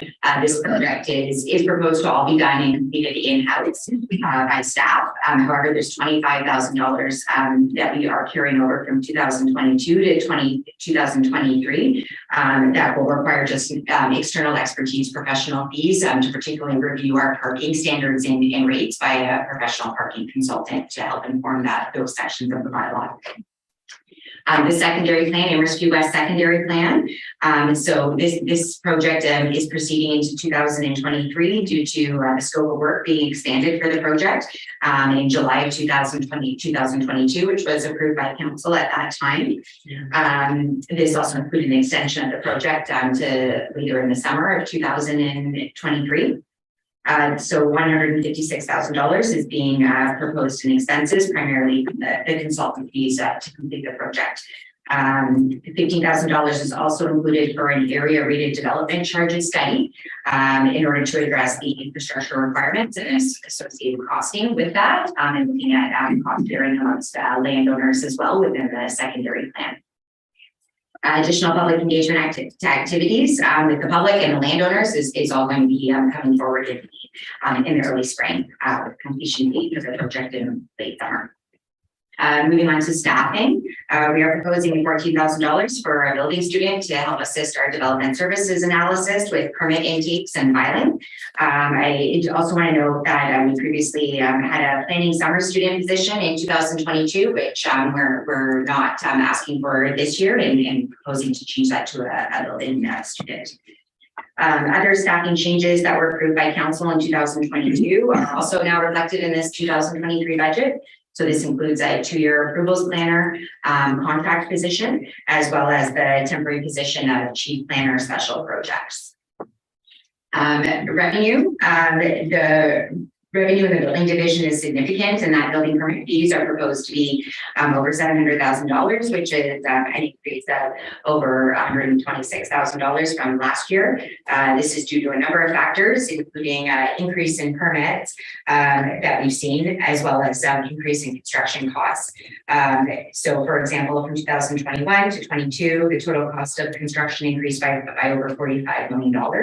And this is in large part due to a major industrial project in the business park, Taylor Kid Industrial Park. It also included 70 more dwelling units created in 2022 than from 2021, as well as the increase of building permit fees from the building permit rate study, which was previously approved.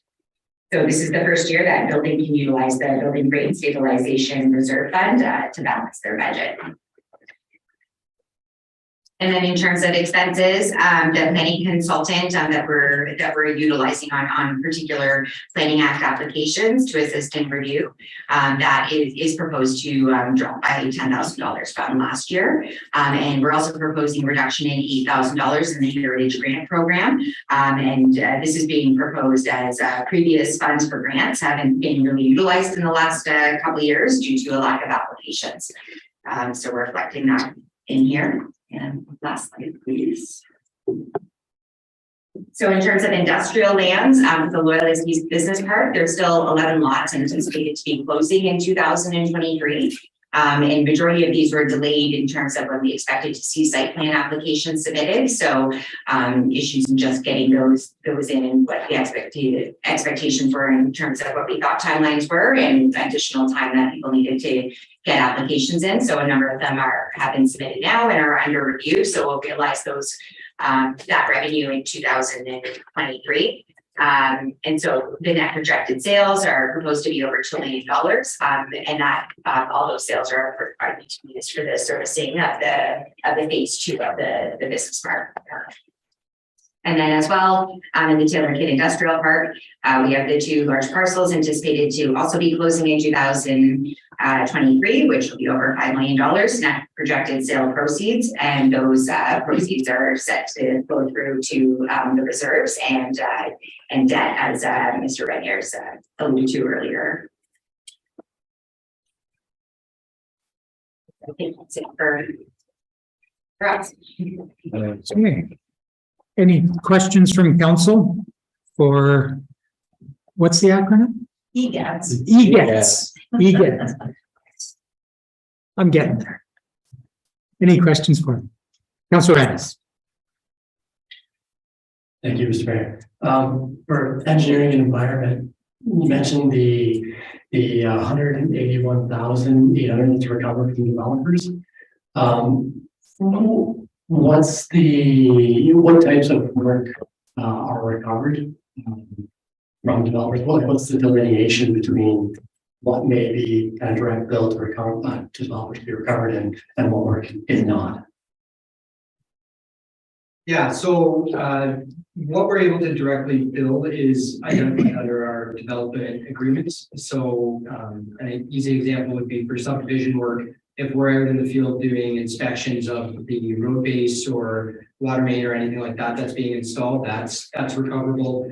As well, during plan reviews of the subdivisions or site plan applications, things like that. For our detailed engineering review, we're able to recover those costs. I would say a delineation would be if someone comes in for a pre-consultation and we don't have an agreement with them in place, we're not able to recover those costs directly anyways. Yeah, that answered your question. Yeah. Yes. Thank you, Mr. Mayor. Does it vary much between development agreements or is it pretty standard? The scope of services, I would say, is fairly standard. The cost will vary based on the type of work that's being done. Thank you. Mr. Renier, you're. Yeah, just add to manager there. There is also, just so we're clear, there is a 10% admin fee added on as well to any recoverable cost. And that's to compensate the township for other administrative expenses, such as the staff time in putting together the bills and the invoicing and that. So there is a 10% admin fee added as well. Thank you. Okay. Any other questions for EGAT? It's catchy. I'll get it yet. Seeing none, I'm almost out of coffee, so maybe we can take a 10-minute break and reconvene. We have another department still to do. It's just a small. It's one of the smaller departments. So I figured we'll probably try to time it around 9 o'clock. We'll end tonight.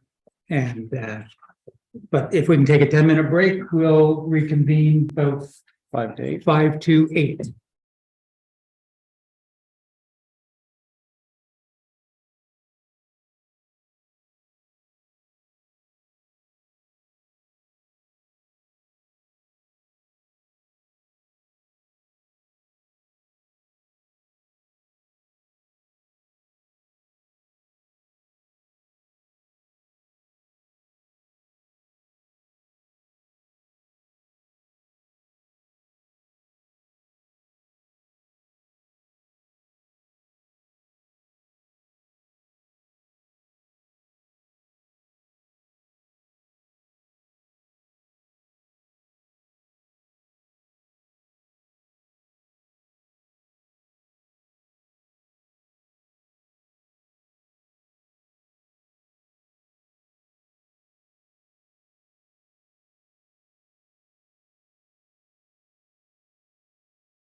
Everyone, if we could reconvene, it's, we're almost on time. Right on.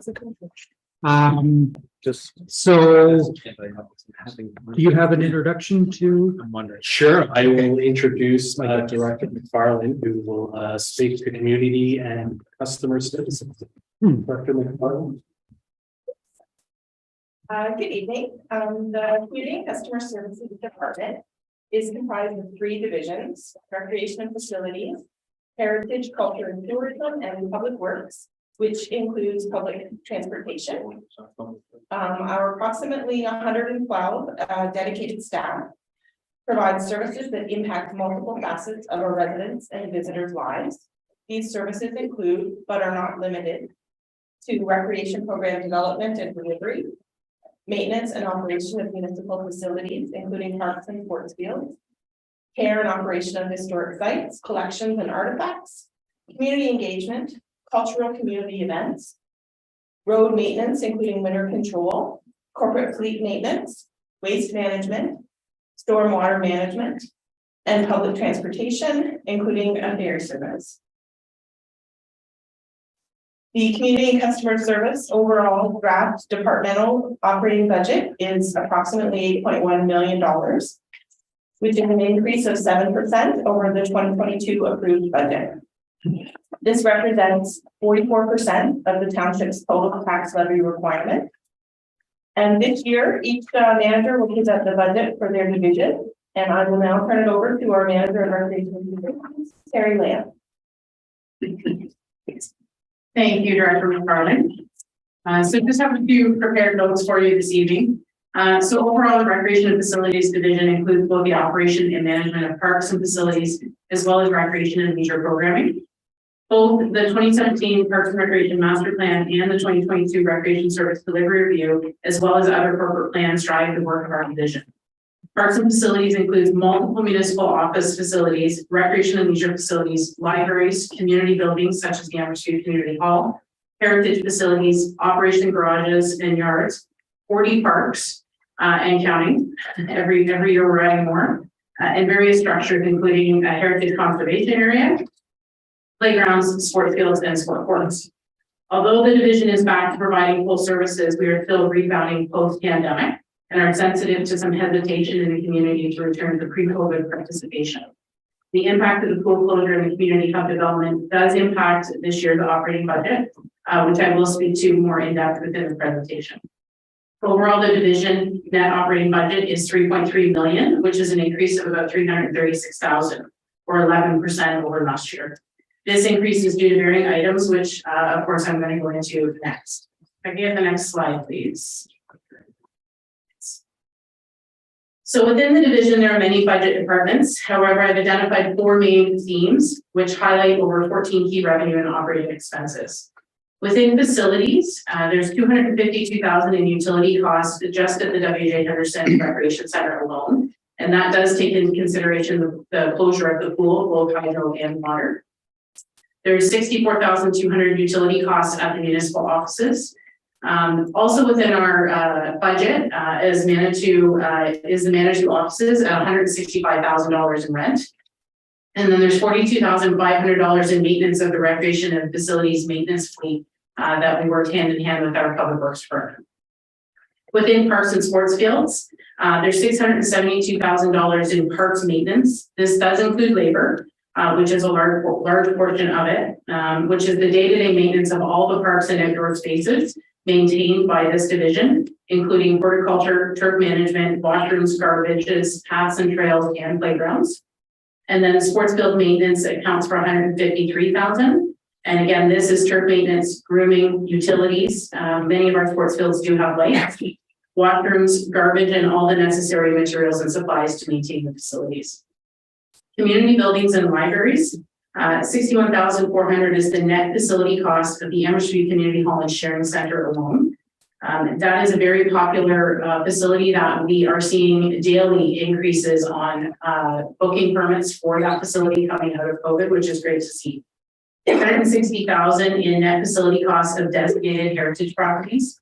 and then 20,500 in internal labor allocated to maintenance of libraries. So Lennox and Addington does run the service of the libraries. The township ourselves, we provide the infrastructure. And then within recreation and leisure, the arena revenue budget, it accounts for 356,000. This number is based on historical numbers pre-COVID. A large portion of it is rentals at about 326,000. We are seeing that our community groups are returning to pre-COVID levels as it relates to the rentals for the facility. So these would be things like your men's hockey group, LTMHA, your one-off rentals, school groups, things of that sort. Program revenue, this is township programming such as shinny, public skating, parent and taught skates. It accounts for 11,700. Some of this is sponsorship revenue. We've actually had great success this year in our number of sponsored skates. We've offered 25 so far this season. Advertising is accounting for $10,000 in revenue. This is on-ice advertising and the board advertising. And then the canteen lease is accounted for about 2,800.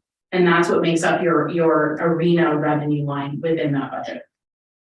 There's $151,000 in recreation programming revenue. So these are programs such as our basketball program that we would run out of the schools in the evenings, adult and senior fitness, child and youth programs at the Leisure and Activity Center, things of that sort. Three other key revenue and operating expenses include our aquatic program, which is $143,000 in net delivery costs this year. There's a $15,000 new line item for third-party fee-for-service for our day camps, as well as $48,000 in recreation facilities, marketing, and communications, which I will speak to in the next couple of slides. So on this slide, there are 4 areas that I'll speak to related to strategic initiatives. The 2023 division work plan includes several initiatives identified in the Parks and Recreation Master Plan, as well as the service delivery review, which we spoke to at a committee of the whole meeting just prior to the holiday season. The Parks and Facilities Special Projects Coordinator is the first initiative I wanted to speak about. This is a new position. It'd be a 1-year contract, and the responsibilities of the position would include completion of capital work backlog and projects that are tied to funding deadlines, which may not be met without this position. It also will provide assistance with development of the asset management plan that our finance department spoke to with respect to all recreation parks and facility municipal infrastructure. This is a legislative requirement that is to be completed by July next year. Work includes identifying the assets, the asset details, and condition ratings, among other things. To begin work to complete an urban forest management plan addressing natural asset inventory, condition ratings, and plans for disease trees and replanting. This is a big initiative. It's an initiative that is identified in the climate action plan, and there is quite a bit of backlog as our township has seen quite a bit of devastation from the emerald ash borer. The cost of the position is just over $100,000 for 2023, of which 90% would be funded through the capital budget.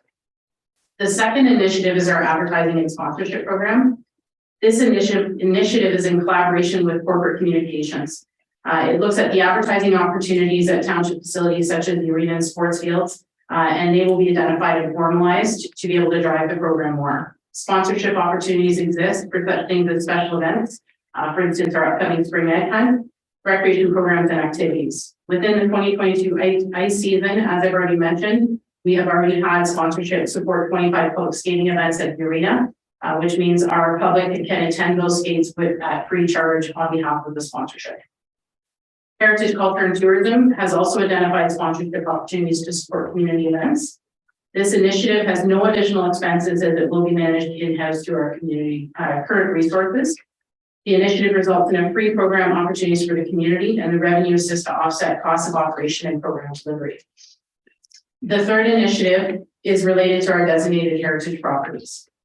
Heritage, Culture, and Tourism is working to ensure the public enjoyment of heritage sites and increasing the activation of the sites. Built heritage is not currently included in the asset management plan. In 2023, through in-house resources, we will review the status of each site and plan to develop a plan to preserve and sustain the assets. This is just the beginning of a multi-year plan. And the fourth initiative would be our partnerships. Staff will continue to explore new partnerships to complement current services.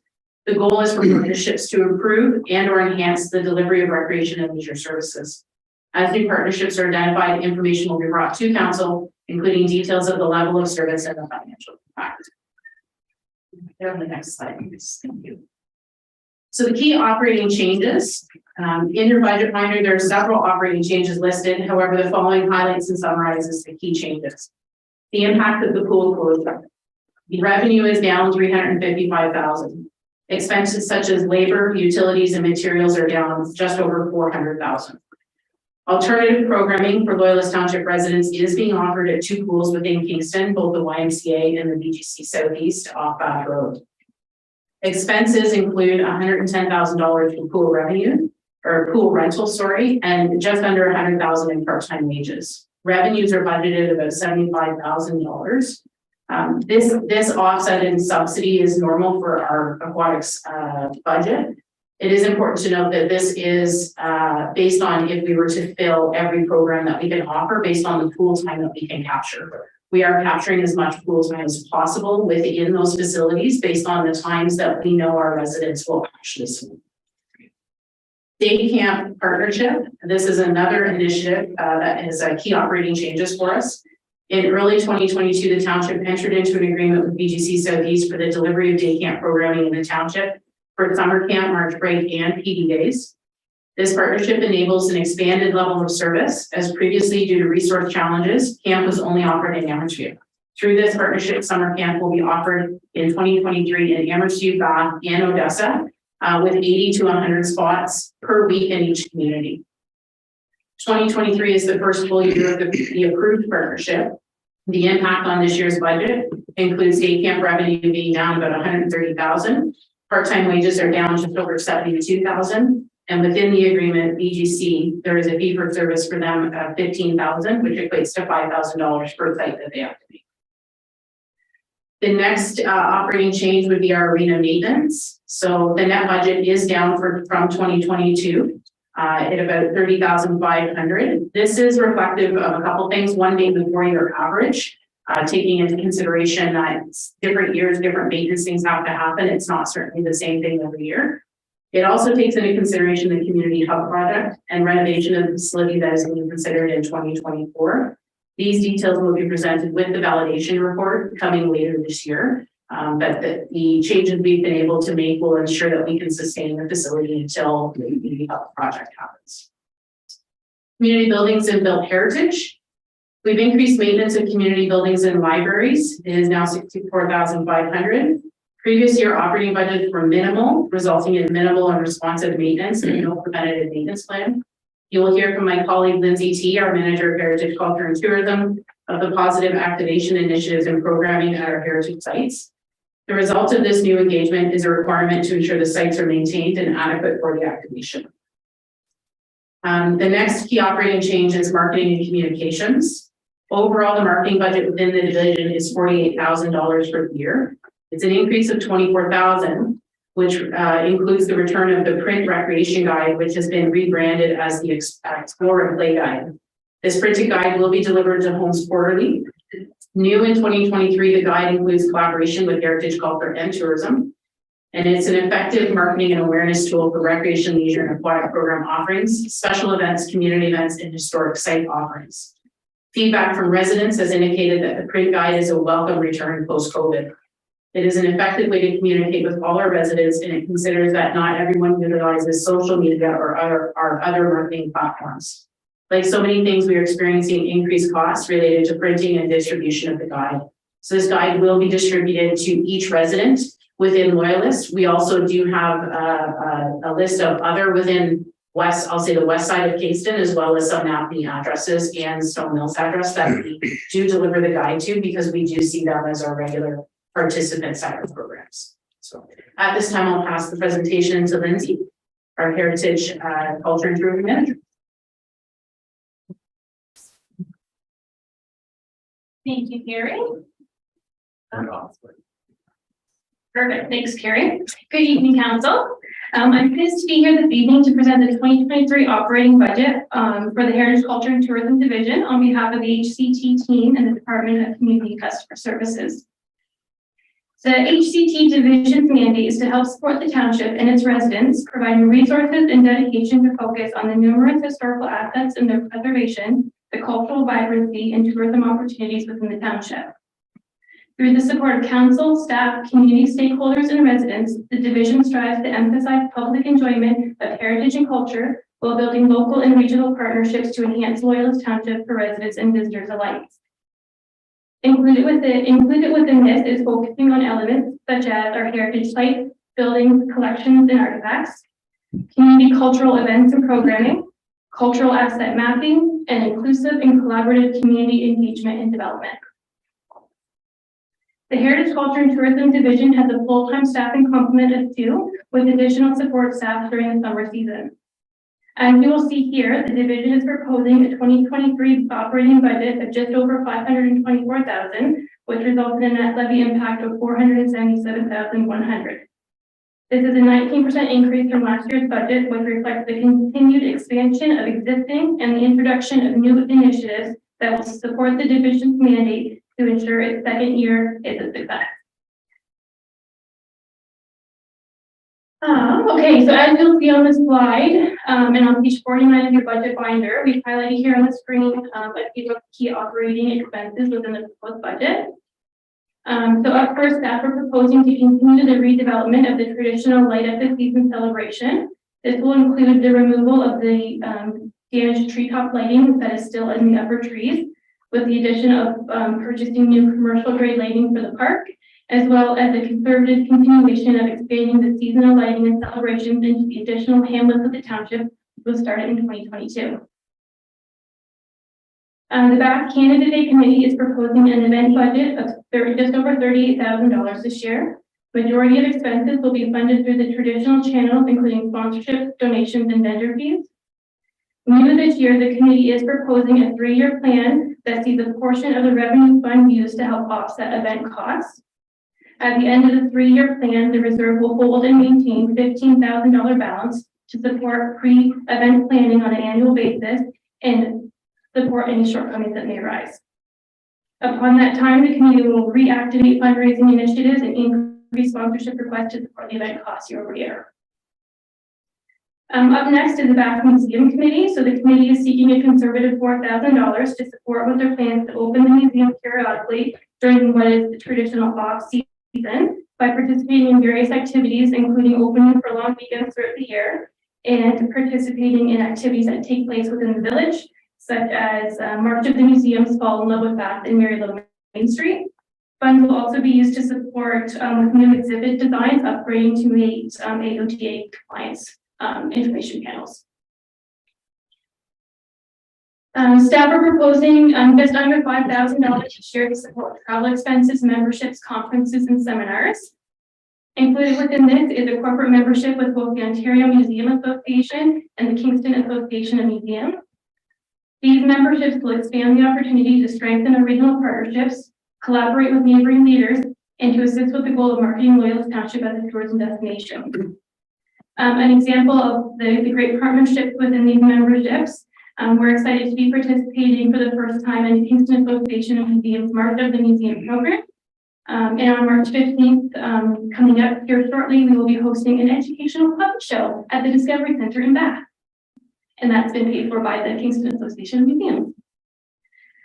The next bullet here in regard to seasonal staffing, we are proposing the addition of 2 new summer students for 2023, going from the 4 we had last year to 6 for this coming season. These 2 additional students will support the very exciting reactivation of the historic Babcock Mill and will allow us to open the site for tours 4 days per week between June and August.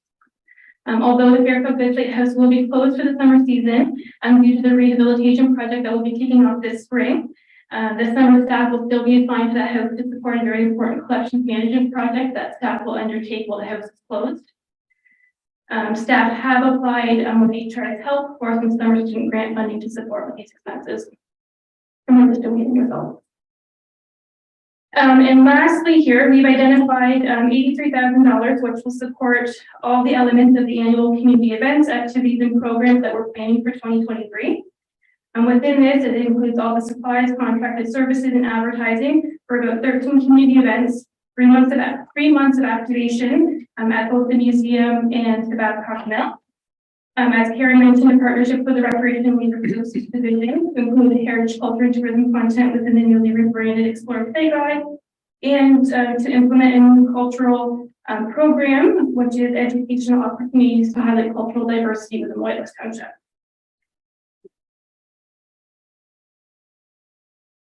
Okay, so on this side here, again, just quickly touching on a few key elements. So with light of the season, as mentioned in the previous slide, staff are proposing to continue rebuilding this beloved traditional event that happens annually, and changing the word from event to celebration. That way we can take a broader look at the length of the program and not just the event that takes place. So as was started in 2022, efforts will be placed on lighting the park in a cost-effective manner that can be managed in-house with equipment and resources available. Staff aim to expand the community tree initiative and spread that festive cheer and holiday lighting throughout the township within each hamlet as was started in 2022. The increase of $5,000 will be used to support staffing expenses and to continue purchasing commercial grade lighting to repair the lights that are once there. In the next box, we've highlighted a few of our fun and new initiatives that we're proposing for 2023. This includes an outdoor movie night series, a family fishing day event, and township hosted culture days festivities. Additionally, within this breakdown, it includes funds to support an in-person Loyalist Day school program and the celebratory screening of our anticipated Legacies of Loyalist oral history video that we've been working on. Staff predict the cost of supplies, materials, and promotion of these new initiatives to be $17,000. New for 2023 and pending budget approval, we're excited to reopen the historic Babcock Mill for tourist summer season. Within that, staff are proposing a modest budget of $3,000, which will be used to launch weekly activities for families, educational kind of activities and demonstrations at both the Bath Museum and the Babcock Mill. Between the months of June and August for the support of the summer staff. And lastly, as mentioned, we're hoping to implement a new speaker series initiative that will highlight and celebrate cultural diversity and inclusion. And the $4,000 there will be used to support that project and to hire guest speakers and help to promote the series. So on the final slide here, we've just summarized a few of the key goals for the division as it enters into its second full year of operation. Staff will continue to place a dedicated focus on strengthening tourism partnerships. So in addition to the Ontario Museum Association and Kingston Association of Museums, as mentioned earlier, staff are actively working with and partnering with the county's Naturally LNA team, and with the plans of developing an agritourism initiative in 2023. This will help to highlight our natural assets and local businesses by pooling resources between both the county and the township. Additionally, we're excited to be partnering with the Naturally LNA team, and Loyalist Township will be a host stop, during the 2023 Great Waterfront Trail Adventure, and we'll see over 150 cyclists stopping in our community in August. Staff will continue to invest dedicated time and resources to supporting our many museums and historical sites. In the spring, staff will be hosting the first ever FAM tour with our historic site operators. This will provide a great opportunity to continue improving communication between our historic sites and act as a launching point for collaboration for the summer of 2023. Additionally, staff are going to be focusing on establishing policy and procedure for our sites in an effort to meet the standards for community museums in Ontario. Lastly, of course, staff will continue to support community and cultural development through activities such as community events and programming and engagement with community groups, organizations, businesses, and volunteers. 2022 was a pretty fantastic first year for the division, and we're excited for 2023. So with that, we'll pass it over to Alex.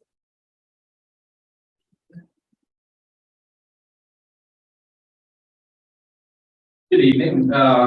I'm pleased to be able to present the 2023 Public Works operating budget. The Public Works Division is responsible for approximately 250 kilometers of county roads, 98 kilometers of county roads, 1,000 streetlights, 40 kilometers of storm sewer, and corporate fleet management. The division looks after waste management services, public transportation, including both the empty transit and ferry services.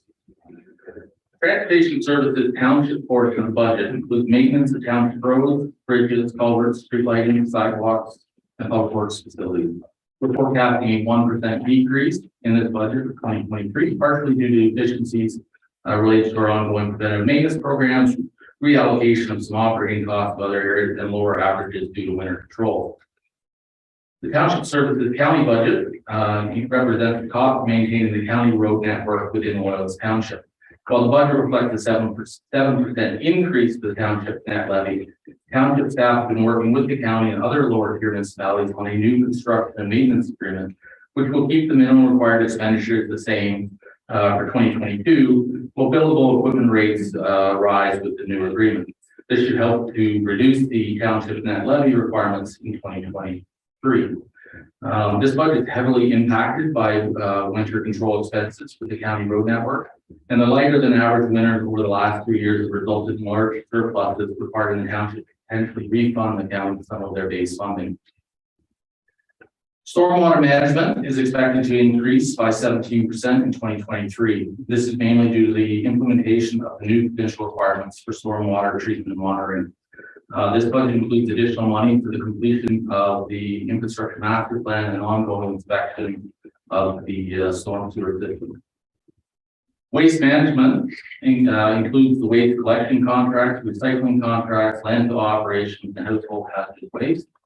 Waste management is partially funded by the township's bag tag revenue generated by recycling programs and stewardship fees and the general rate levy. Crossing guards are new to public works this year. Due to the ongoing shortage of labor, crossing guard duties are being supplemented with public works operators when vacancies occur, resulting in a 25% increase to the budget in 2023. Next slide, please. Some of the key revenue and operating expenses for public works in 2023 include $344,000 in ditching. This includes labor and equipment for ditching along various township roads and includes an increased emphasis on maintenance of urban ditches. $320,000 in tree brushing, trimming, and removal. This work has been higher than normal the last few years due to the mild winters. And roadside maintenance of trees has resulted in a significant reduction in the number of emergency calls for downed trees. $84,000 in hard top shoulder maintenance. This includes grading of gravel shoulders, patching, and additional granular materials along the township asphalt and gravel roads. $547,000 in gravel road maintenance. This is based on a 3-year average that includes resurfacing and repairs. County gravel roads are generally resurfaced on a 3-year rotation.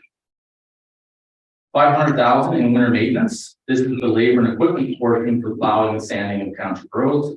The overall $950,000 winter control budget is based on 6-year average of expenses with an inflationary adjustment for materials and is a reduction from 2022. Heavier years are funded through a winter control reserve established a few years ago. There's $70,000 in budget for summer sidewalk maintenance, including inspection, patching, grinding. $126,000 in general overhead training costs. This includes the labor, equipment, and contracted services. Training budgets continue to be impacted by the higher turnover in seasonal staff. $710,000 is set aside for labor, parts, materials, fuel, and insurance costs to maintain the corporate fleet. The township is expected to spend just a little over $1 million for garbage and recycling collection in 2023. The province has announced the phased transition to producer responsibility starting in 2023, with Loyalist Township transitioning to the new system in July of 2025. What this will mean is this will remove the responsibilities for recycling collection and costs from the municipality. The township's pay-as-you-throw system of bag tag revenue is expected to be approximately $606,000 in 2023. Revenue has been increasing due to the ongoing monitoring of the township's collection contractor and the increase in growth. Bag tag costs remain unchanged since 2015. The $60,000 annual contribution to the reserve fund for future landfill closures remains the same for 2023. Updated estimates of projected closure costs were completed in 2020. The Vital landfill has a projected life expectancy of 23 to 34 years, while the Amherst Island landfill is approximately 25 to 40 years. The life expectancy of the landfills is based on the current waste diversion rates, with increased diversion rates increasing remaining life. It should be noted that the current life expectancies of our two landfills is actually greater now than it was 20 years ago, prior to the implementation of the Township pay-as-you-throw program. In 2002, engineers estimated that the Violet landfill had 19 years of remaining life. The payout system resulted in a 45% increase in waste diversion rates, allowing the village of Bath garbage to be transferred to Violet and deferring millions in landfill expansion or waste transfer and disposal costs. As per council resolution, the contribution to the reserve fund from quarry extraction fees for gravel road improvements is to be increased in 2023 from 75% of funding received to 100% of the $220,000 in annual revenue expected. The increase in reserve funding is offset by an additional reduction in revenue to the public works operating plan. Next slide. Our strategic initiatives for 2023 include the conversion of 2 seasonal contract positions, 1 summer, 1 winter, into 1 full-time technician operator position.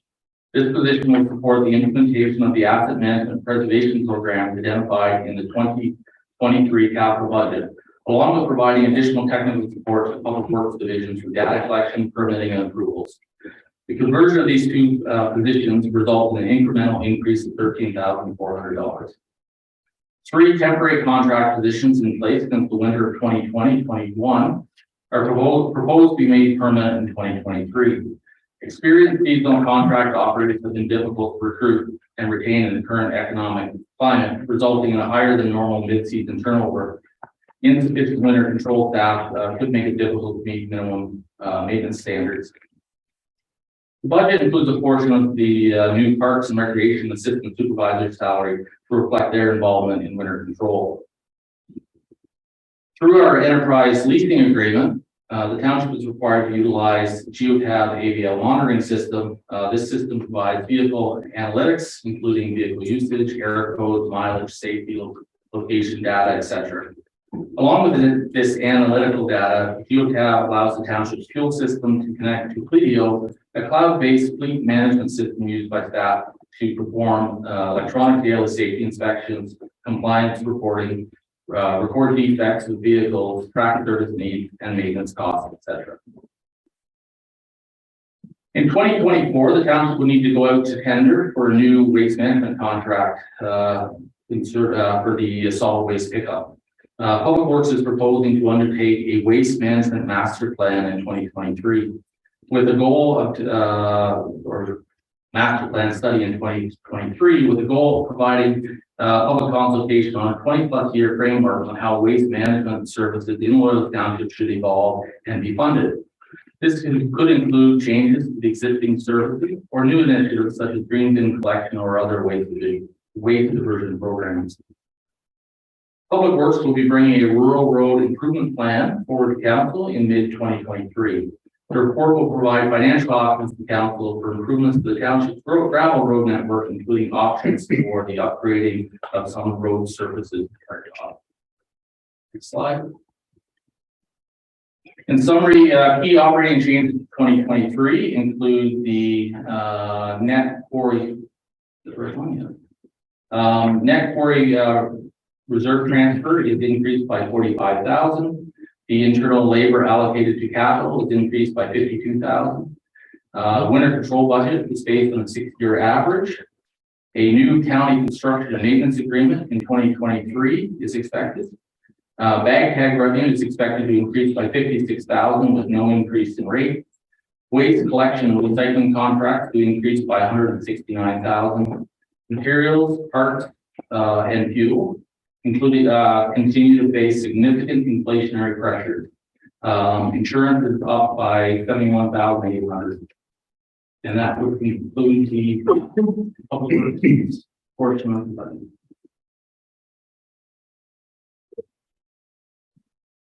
I think at this time we wanted to ask you any questions related to customer and community services, please.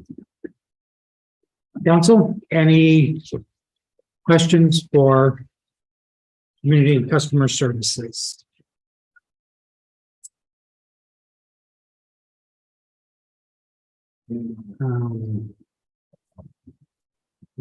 Councilor Pratt. Through you, sir, to I don't know who brought it up. I'm just curious about the, might have been,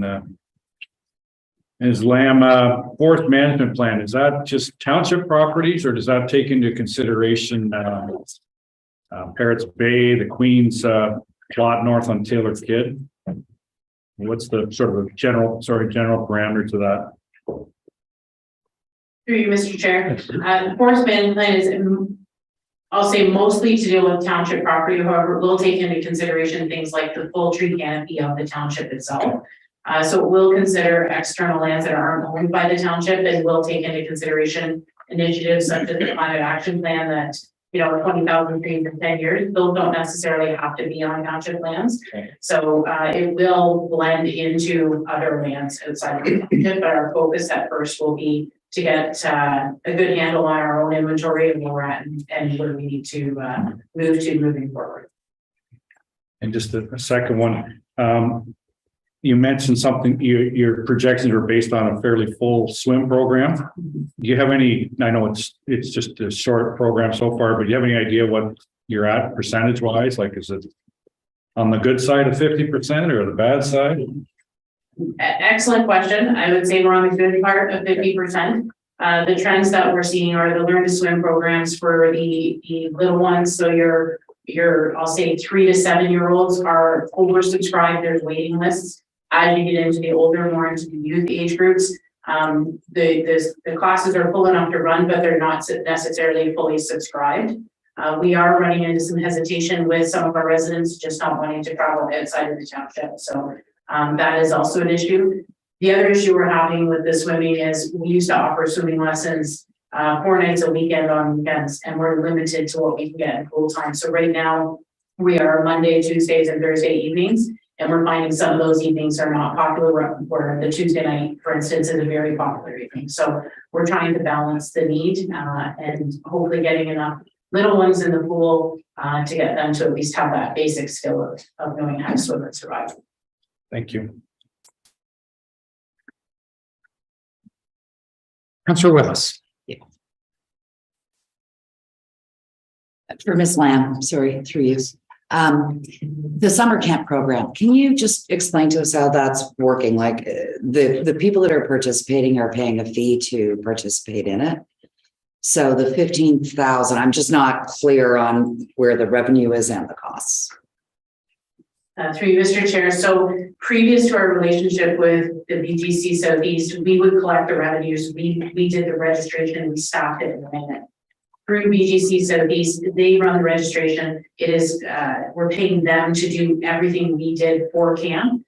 The $5,000 per site or $15,000 is a fee for service for them to come into our township and be able to run that service on our behalf. So we're not seeing any expenses related to staffing, materials and supplies. If they're doing bus trips, things of that sort, but then we're also not seeing the revenue associated to it as well. So that will all flow directly through BGC.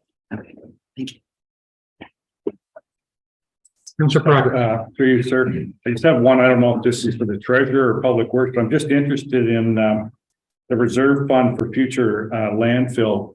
Can you give us a ballpark or how much is in it, or at some point if you don't have it off the tip of your tongue? I do not have it off the tip of my tongue, but I will in 1 second. Oh, we got it here. It is in the appendix. So we do make the annual contribution through the transfer. I will say in sorry, the 2023 year ends, not 2022, there is a new ARO or asset retirement obligations, so that we may see changes to the future liability. That's my stalling. Well done. Projected to have about $1 million in land, just over $1 million. And I assume those funds, they can't go anywhere else, right? No, so that is for closure and rehabilitation costs upon closing. Okay, thanks. Any Councillor Willis. So you said closure and rehabilitation, so not including cost to establish a new landfill site? No, so the rehabilitation would be how we have to treat the landfill when it does reach capacity. Okay. And that's wrapped up in the closure costs. No. Thank you. Any other questions or comments from council? Seeing none. I just have one, and I'm sure it's not going to be a shock to anyone. Heritage, culture, and tourism. I will be very happy when I see the Bepcot mill utilized in some fashion, and I'm sure a lot of others will locally. And it's a great way. There's been a lot of investment in that area and in that park in the last 5-6 years, and so this will be a great showcase for that, and to help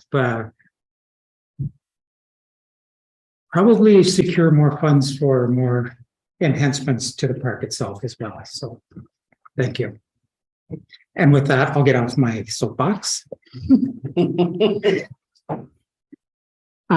So any council, any last comments, or seeing none? We'll come back. Time is it? Yeah, we've got time. Yeah. Transit ferry operating budgets. Yeah, so ignore the next slide. It says time for a break, but we had that already. So we are going to move along. Mr. Scott is going to speak to transit and ferry operating.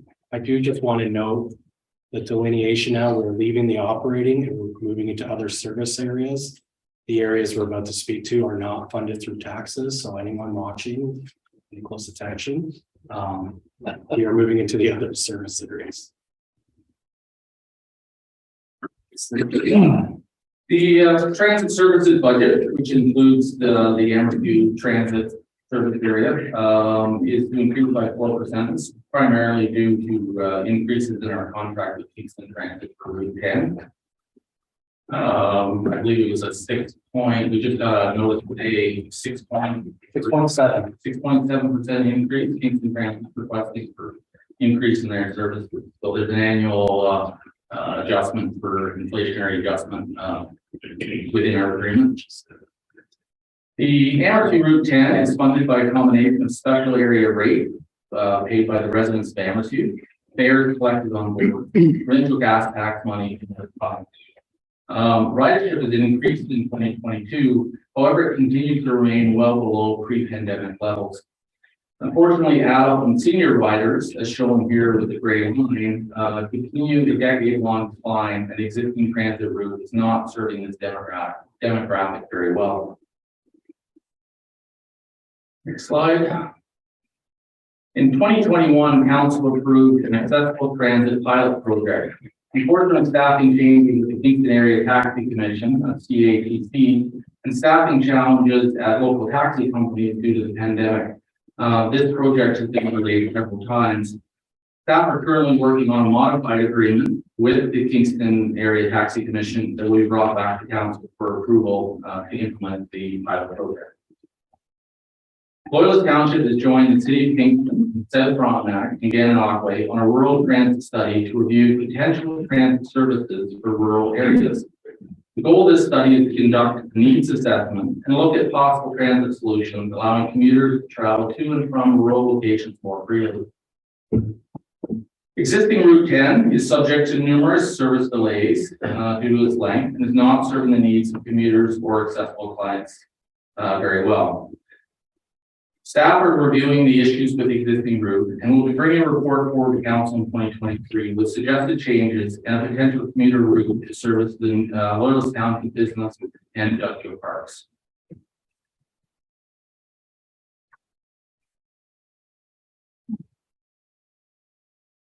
Any questions on transit or move the ferry? Any questions from council? Councilor Boudreaux. Quick comment, just for an FYI, there's been another change in Kingston Area Taxi Commission. The last manager, Chloe Drager, is no longer in that position, and Joe Dowser, who was the chair, is now acting as the manager as well in an interim position. Thank you. It's Joe we've been dealing with this time. Yeah, the whole time, and there's a reason why you've been dealing with Joe. Yeah. Why he's got the job. Any other questions or comments? Seeing none, we'll proceed. So the Amherst ferry service budget includes a 26% increase for 2023. This budget was submitted to MGO last October in accordance with our operating agreement. The Amherst Island Ferry Service, next slide, please. The Amherst Island Ferry Service is funded through fares collected on board and provincial subsidies. MTO is responsible under our existing operating agreement for all costs related to the new docks and facilities. Some key operating changes for the 2023 operating budget includes additional $60,000 in revenue collected through fares due to increasing ridership. Doubling of the existing fuel budget for both the Frontenac 2 and the future Amherst Islander 2 usage to reflect the rising cost of diesel, as highlighted earlier in the acting CEO's presentation. A move to 24-hour staffing model for staff recruitment, retention, improved emergency response and watchkeeping. It should be noted the hours of the actual ferry operation will not be increased by this move from 20 to 24 hours. The budget includes $90,000 in consulting fees for the development of new Transport Canada required safety management systems, procedures, training manuals, train the trainers, and in-person training for the new Amherst Islander 2 and Wolf Islander 4. And this work is being done in conjunction with NPO. The ferry service budget continues to run in a deficit position, with fares remaining basically unchanged over the last 10+ years. The ferry reserve fund is likely to be depleted by the end of 2023 if everything within this budget proceeds. This fund is specifically for rate stabilization and does not fund capital works. MTO has acknowledged the rising cost of the service, staffing issues, and unknown costs associated with the new ferry. MTO has agreed to an increased budget for 2023 using subsidies based on the percentages outlined within the existing operating agreement. The Township and MTO will negotiate a new operating agreement for the ferry service once the actual cost of the new ferry and facility are fully known. A fare study would be required for any rate adjustment. Any questions on the ferry? Councillor Wells. It's very complicated, I'm sure, going into this year. You mentioned a fare study. Are you anticipating doing a fare study in 2023? I think it most likely to be 2024 once the actual costs of the new service are known. Thank you. Any other, Councillor Pratt? Through you, Mr. Mayor, the fuel cost of $550,000, is that based on I'm putting it this way, a worst case scenario that the new ferry doesn't come online quick enough, or is that just how'd you come about that number? The fuel costs for traditionally have run a little under $500,000 a year up until last year. 2022, we were at $850,000 in actual fuel costs for Frontenac 2, based on the current increases in diesel prices. That rate we had at the time, we did not think it was going to be quite that high. We had increased it for an allowance for fuel for the Amherst Islander 2, taking into account that there are 4, when it's running in diesel mode, there's actually 4 props on that vessel versus 2. And we expect the fuel usage to be higher when it's running in diesel mode. The electrification should be done later this year, at which point that is going to completely change the calculations for fuel for that service. Okay, thanks. Any other questions or comments? I just have one. The passenger fares, the revenue, it's showing an increase of $60,000. Is that just a forecast because of the larger vessel that's going to be coming on, or is that a trend that we see? So the fares the fares collected actually started to increase during the construction periods for the wind electric project and then the subsequent dock projects due to the construction. And we kind of held off making a big adjustment because we weren't sure how much of that was construction related. Reality is those costs have continued even right through COVID. With the increase in tourism, people attending things like the Sand Beach and other areas, that fare revenue stayed fairly steady. So we've actually made an adjustment to the budget to reflect more of the actual costs that we've been seeing over the last few years. We do expect with the new ferry potentially going into service later this year, that there's going to be a lot of additional ridership related to just coming and seeing the ferry and how that operation is going to work as well. So with any luck, it'll be considerably higher than what we forecast. Very good. Thank you. Councillor Parks. This is for Mr. Scott, please, through Mr. Mayor. Just for clarification and excuse my ignorance for understanding how the ferry works with the 24-hour service. Just wondering why we have staffing for 24 hours, is it just for emergencies that happen, or is that currently the status that we use, or is this new? So currently the ferry is staffed 20 hours a day, and then a 4-hour layover. And what that means is anyone who works on the mainland is required to spend 16 to 17 hours a day on the island in order to work a 10-hour shift. So that being able to attract new staff, such as engineers for the new vessel, it'd be very difficult to convince someone who's living on the mainland to actually come work on the ferry service. Question is, well, we could change the ferry service, we'll start on the mainland side. However, 75 to 80% of our staff live on the island, so then they would be in the opposite position as where they would have to sleep on the mainland for that period of time. MTO has run a similar system for a long period of time with the Wolf Island operation, where they are staffed 24 hours a day. They only run the 20 hours for the actual ferry operation. During that training, there's maintenance to be performed, there's training to be performed, there's watch keeping. We are planning that there will be 2 vessels at Stella overnight, and both vessels are going to need maintenance during that downtime. And it's hopeful that by performing some of this maintenance after hours, it may help reduce some of the work or delays that we've seen in the existing operation. But primarily, it's staff attraction and retention. It's the big issue for it. So thanks for clarifying. Thank you. Any other questions or comments from council? Seeing none. We have one more operating section. Is it a fairly lengthy one? No, I think we're good. We can do it. All right. I believe in us. I'm MJ, we're good, right? Yeah. So not rushing you. Yeah, so Ms. Merritt, we have the utilities operating budget. Ms. Merritt will do the overview before handing it over to Mr. Young, the manager. Okay. Good. No acronym for that one. Sorry. The Utilities Division.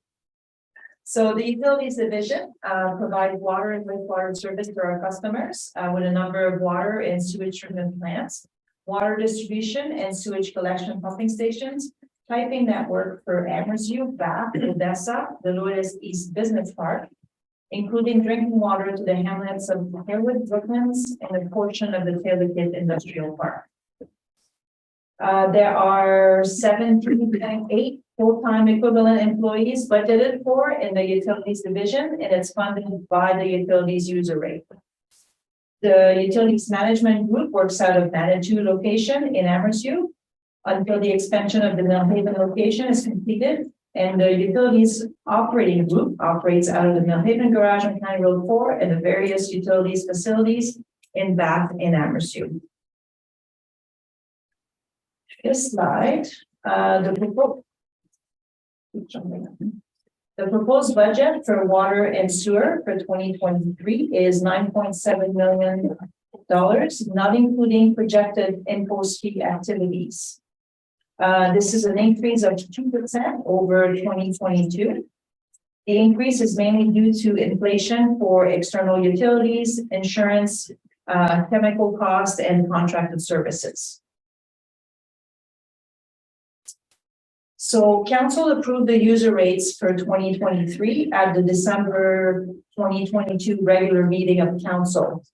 The rates were approved based on a 2019 water and sewer rate study with the direction to continue the transition from a rate structure that was composed of a 60% flat fee or monthly fixed rate and 40% consumption rate, so a 60-40 ratio.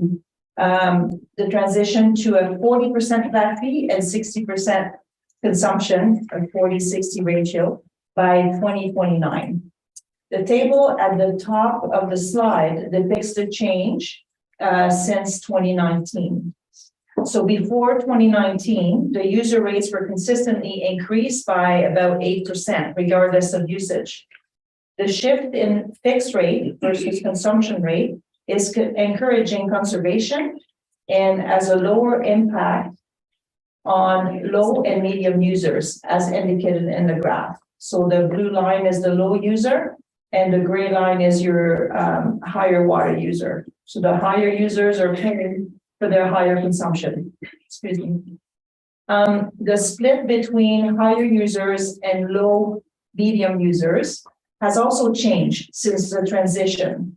Before the transition in 2021, 40% of the high users, 40% of users were high users, 60% were low to medium users. That's in 2021.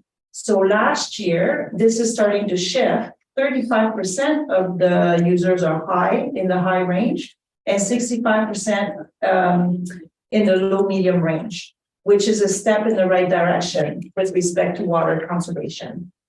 So consumption trends in terms of equivalent residential units or ERUs are reviewed annually before recommendation is made to council for the annual rate adjustment.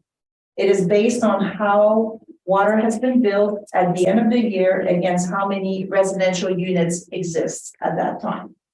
So due to accelerated growth, the rates approved for 2023 are considerably lower than the rates proposed in the study.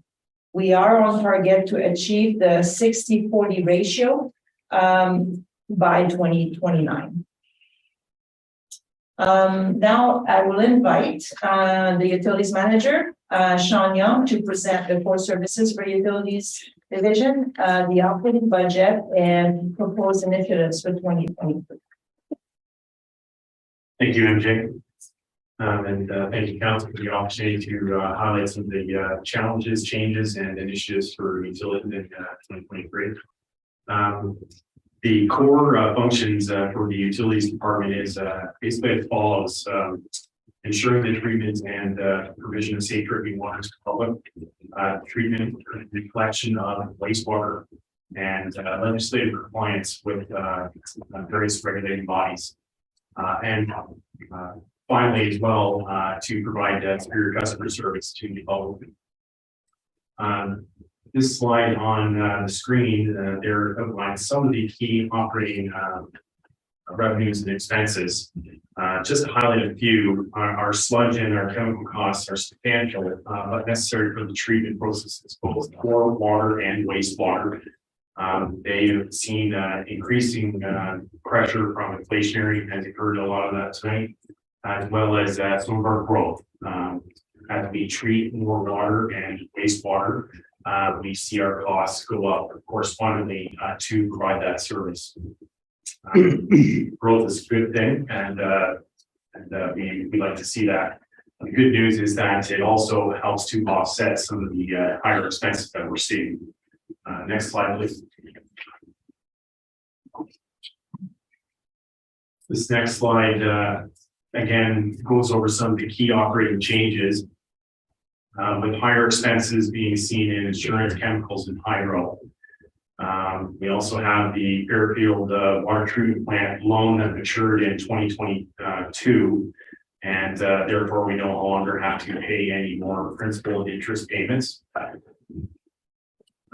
Also to note out on this is the one-time expense for assessment and documentation of the new consolidated linear infrastructure environmental certificate of approval, or CLI-ECA. I think that was thrown around a little bit tonight with Luke's presentation. This is noted before to download from the province and has considerable administrative burden to it. We'll need to enlist additional resources to help us meet some fairly aggressive required deadlines.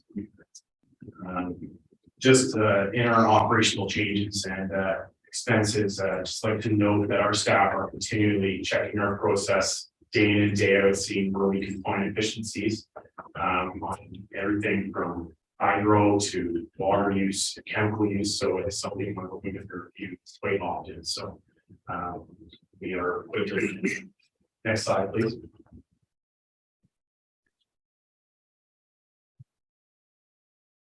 In 2023, we are endeavoring in a few key areas. I'll highlight a couple. Our bulk water, replacement bulk water hauler station should be up and running by this summer. The new station won't have the limit on the customer growth that the old station did with the key model, that every customer that we had, a consumer had to be issued a key to access the system. The new system will be via online app. So it's much more user friendly. And we hope to see with that ease of access and increase the service levels to the public. A second station is also being currently evaluated to help service the public that is not connected to the drinking water system and utilize smaller containers to help with their homes that are on wells and whatnot. We've seen that a few stations or locations where customers were building up smaller containers to take home. So we're taking a look at that right now, and we hope to have a report back to council later on regarding that project. Second focus, and one that's labeled on the screen there, is the Fairfield water loss investigation. And as you see, we've got 30,000 there available for 2023 and 100,000 for 2024. The Fairfield drinking water system consists of Odessa and Amherst.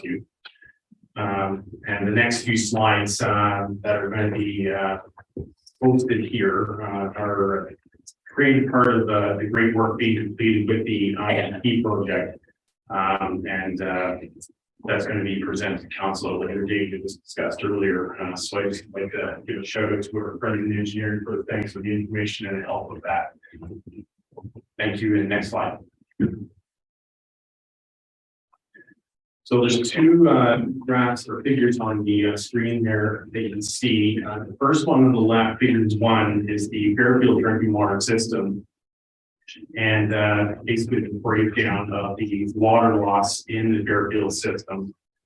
So labeled there, I'm quickly go through it, is the water sold as straightforward. It's what made to the customer and it's metered.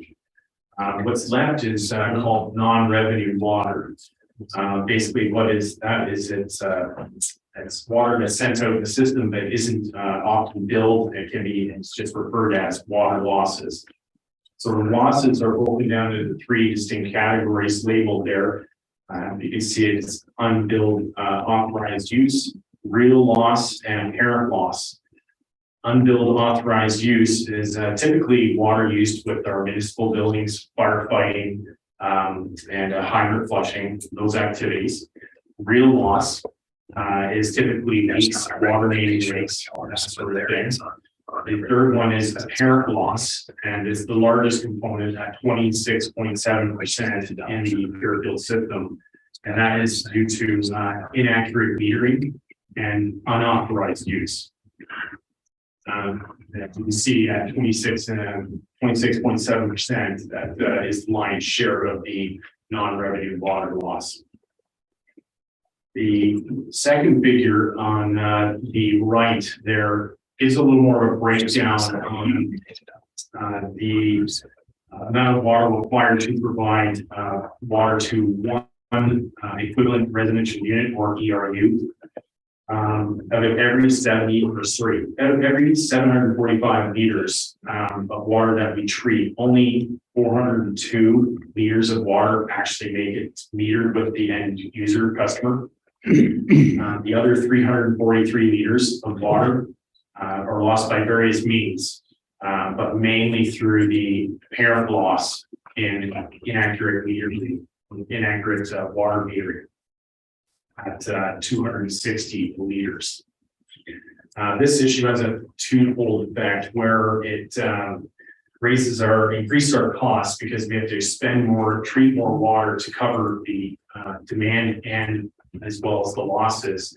And then on the revenue side of things, we have the effect from the inaccurate metering.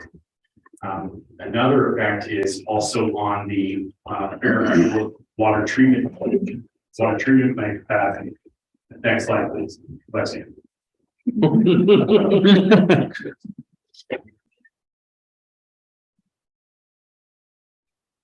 The figure 3 on the left there, I'm going to point out a few things there. So the red line indicates that is the Fairfield Water Treatment Plant's 80 capacity mark.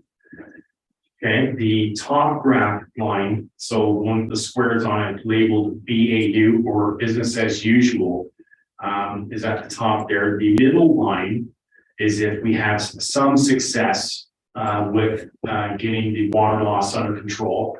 So let's say like 50%. The bottom line that kind of goes just up a little bit and then stays flat there is the ideal scenario where we really get a good handle on the water loss in the system. As you see, the business as usual line there runs us at about running into the 80% capacity mark on or about 2032. What that does typically is it triggers the expensive, costly wastewater treatment plants, expansion plans, and those are quite costly. The other figure 4 on the right is the percent of non-revenue water loss for the Fairfield system and how it's broken down in the system. So as you can see, Odessa is an area of particular concern with the 3-year average coming in at 80% water loss.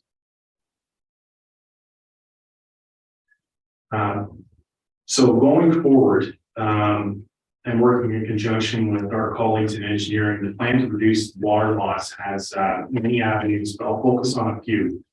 2 of them are capital infrastructure renewal and water meter replacements. These will help the following methods of losses discussed earlier, whereas inherent loss and real losses. Okay, so there are several water main replacements proposed for Odessa in the next few years. If approved, these projects could be a great help in reducing the water loss in those areas, as it's currently made up of inferior pipe materials. Renewing infrastructure also increases the reliability of the system to ensure adequate delivery to the public. During these projects, Loyalist Township has traditionally embarked on water meter replacements in the catchment area of the capital upgrades. So we'll be able to help cut down on those apparent water losses as well with the water meter replacements at the residences in that area.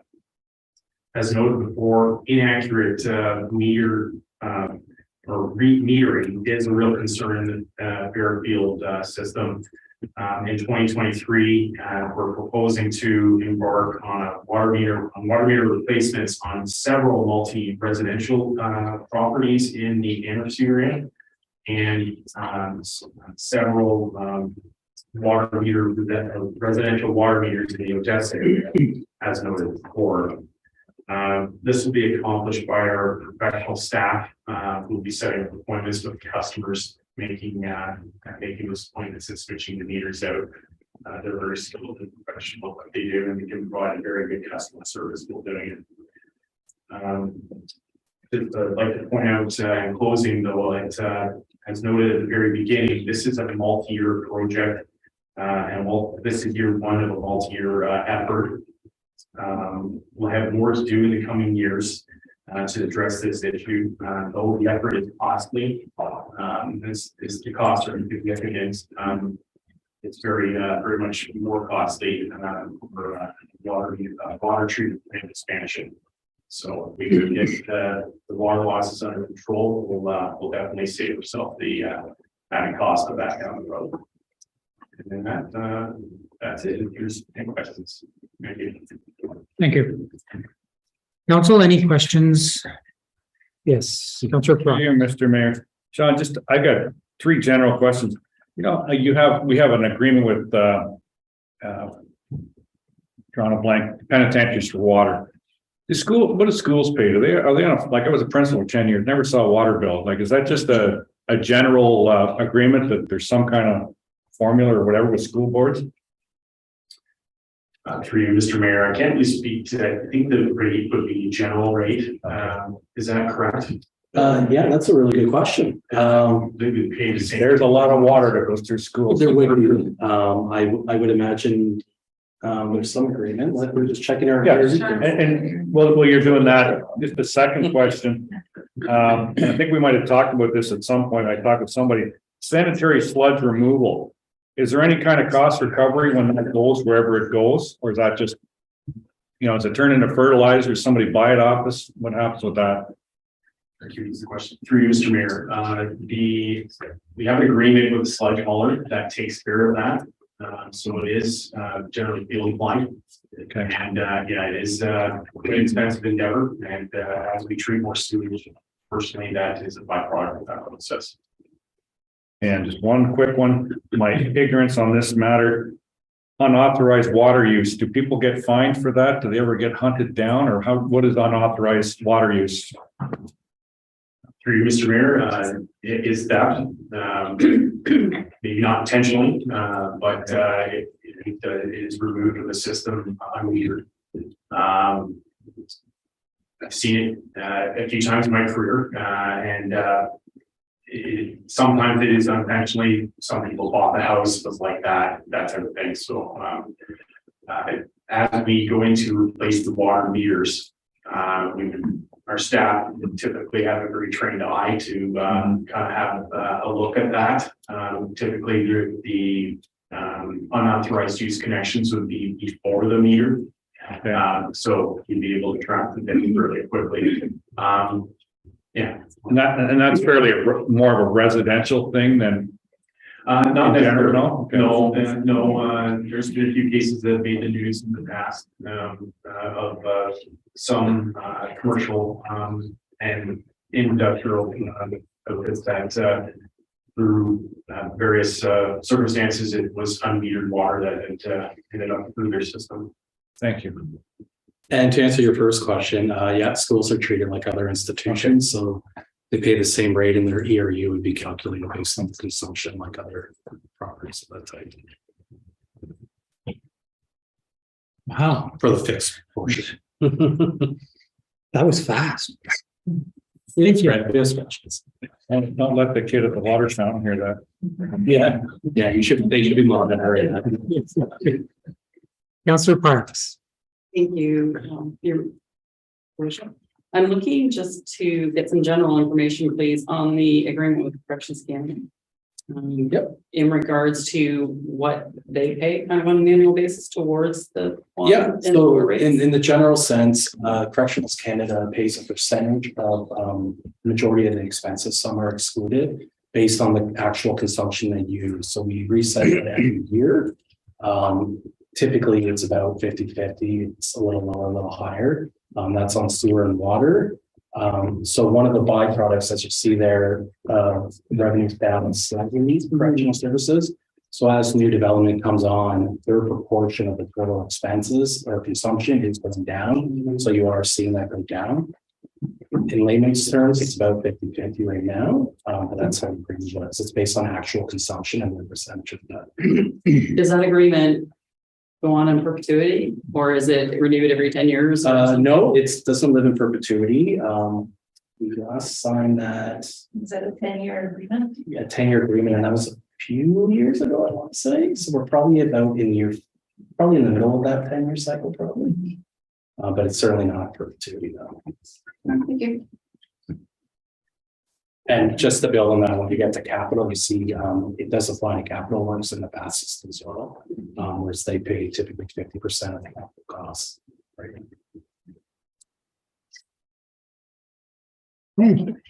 Any other questions or comments? Seeing none, I have one, and it's a bit of an oddball maybe, but it triggered with the unmetered usage. When there's a development, and now it may have changed since I was doing that. It's been a little while, but there used to be a fair bit of water usage just for flushing new installations, chlorinating, testing, typically flushing again and everything. Is that, so there would be some water usage. Is that captured anywhere, or is that just the cost of the expansion?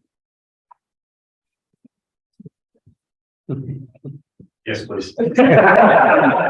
It is an object. So yes, we keep track, as part of the development, we keep track of water that is being used for flushing. So that would fall under the unbilled authorized use. Okay, So it doesn't show up. It was probably a very small sliver of that. okay, so it's captured, but it's just, it's the cost of doing business. Okay, thank you. That's how my mind works. So, if everyone's satisfied, no questions. It's almost 9:15. I'm ready to call it a night. I'll make a motion to adjourn. And with that, could we include in that a motion to receive the reports from the financial department and the each department on the operating? I'll move that. Okay. Seconded by Mr. Booth. Seconded by Councillor Budrick. All in favor, please raise a hand. Thank you. Motion has passed. So the next one is Thursday evening, and that's the budget at 6 p.m. Motion to adjourn. Motion to adjourn, moved by the deputy, seconded by Councillor Ennis. All in favor? Motion is passed. Thank you, everyone.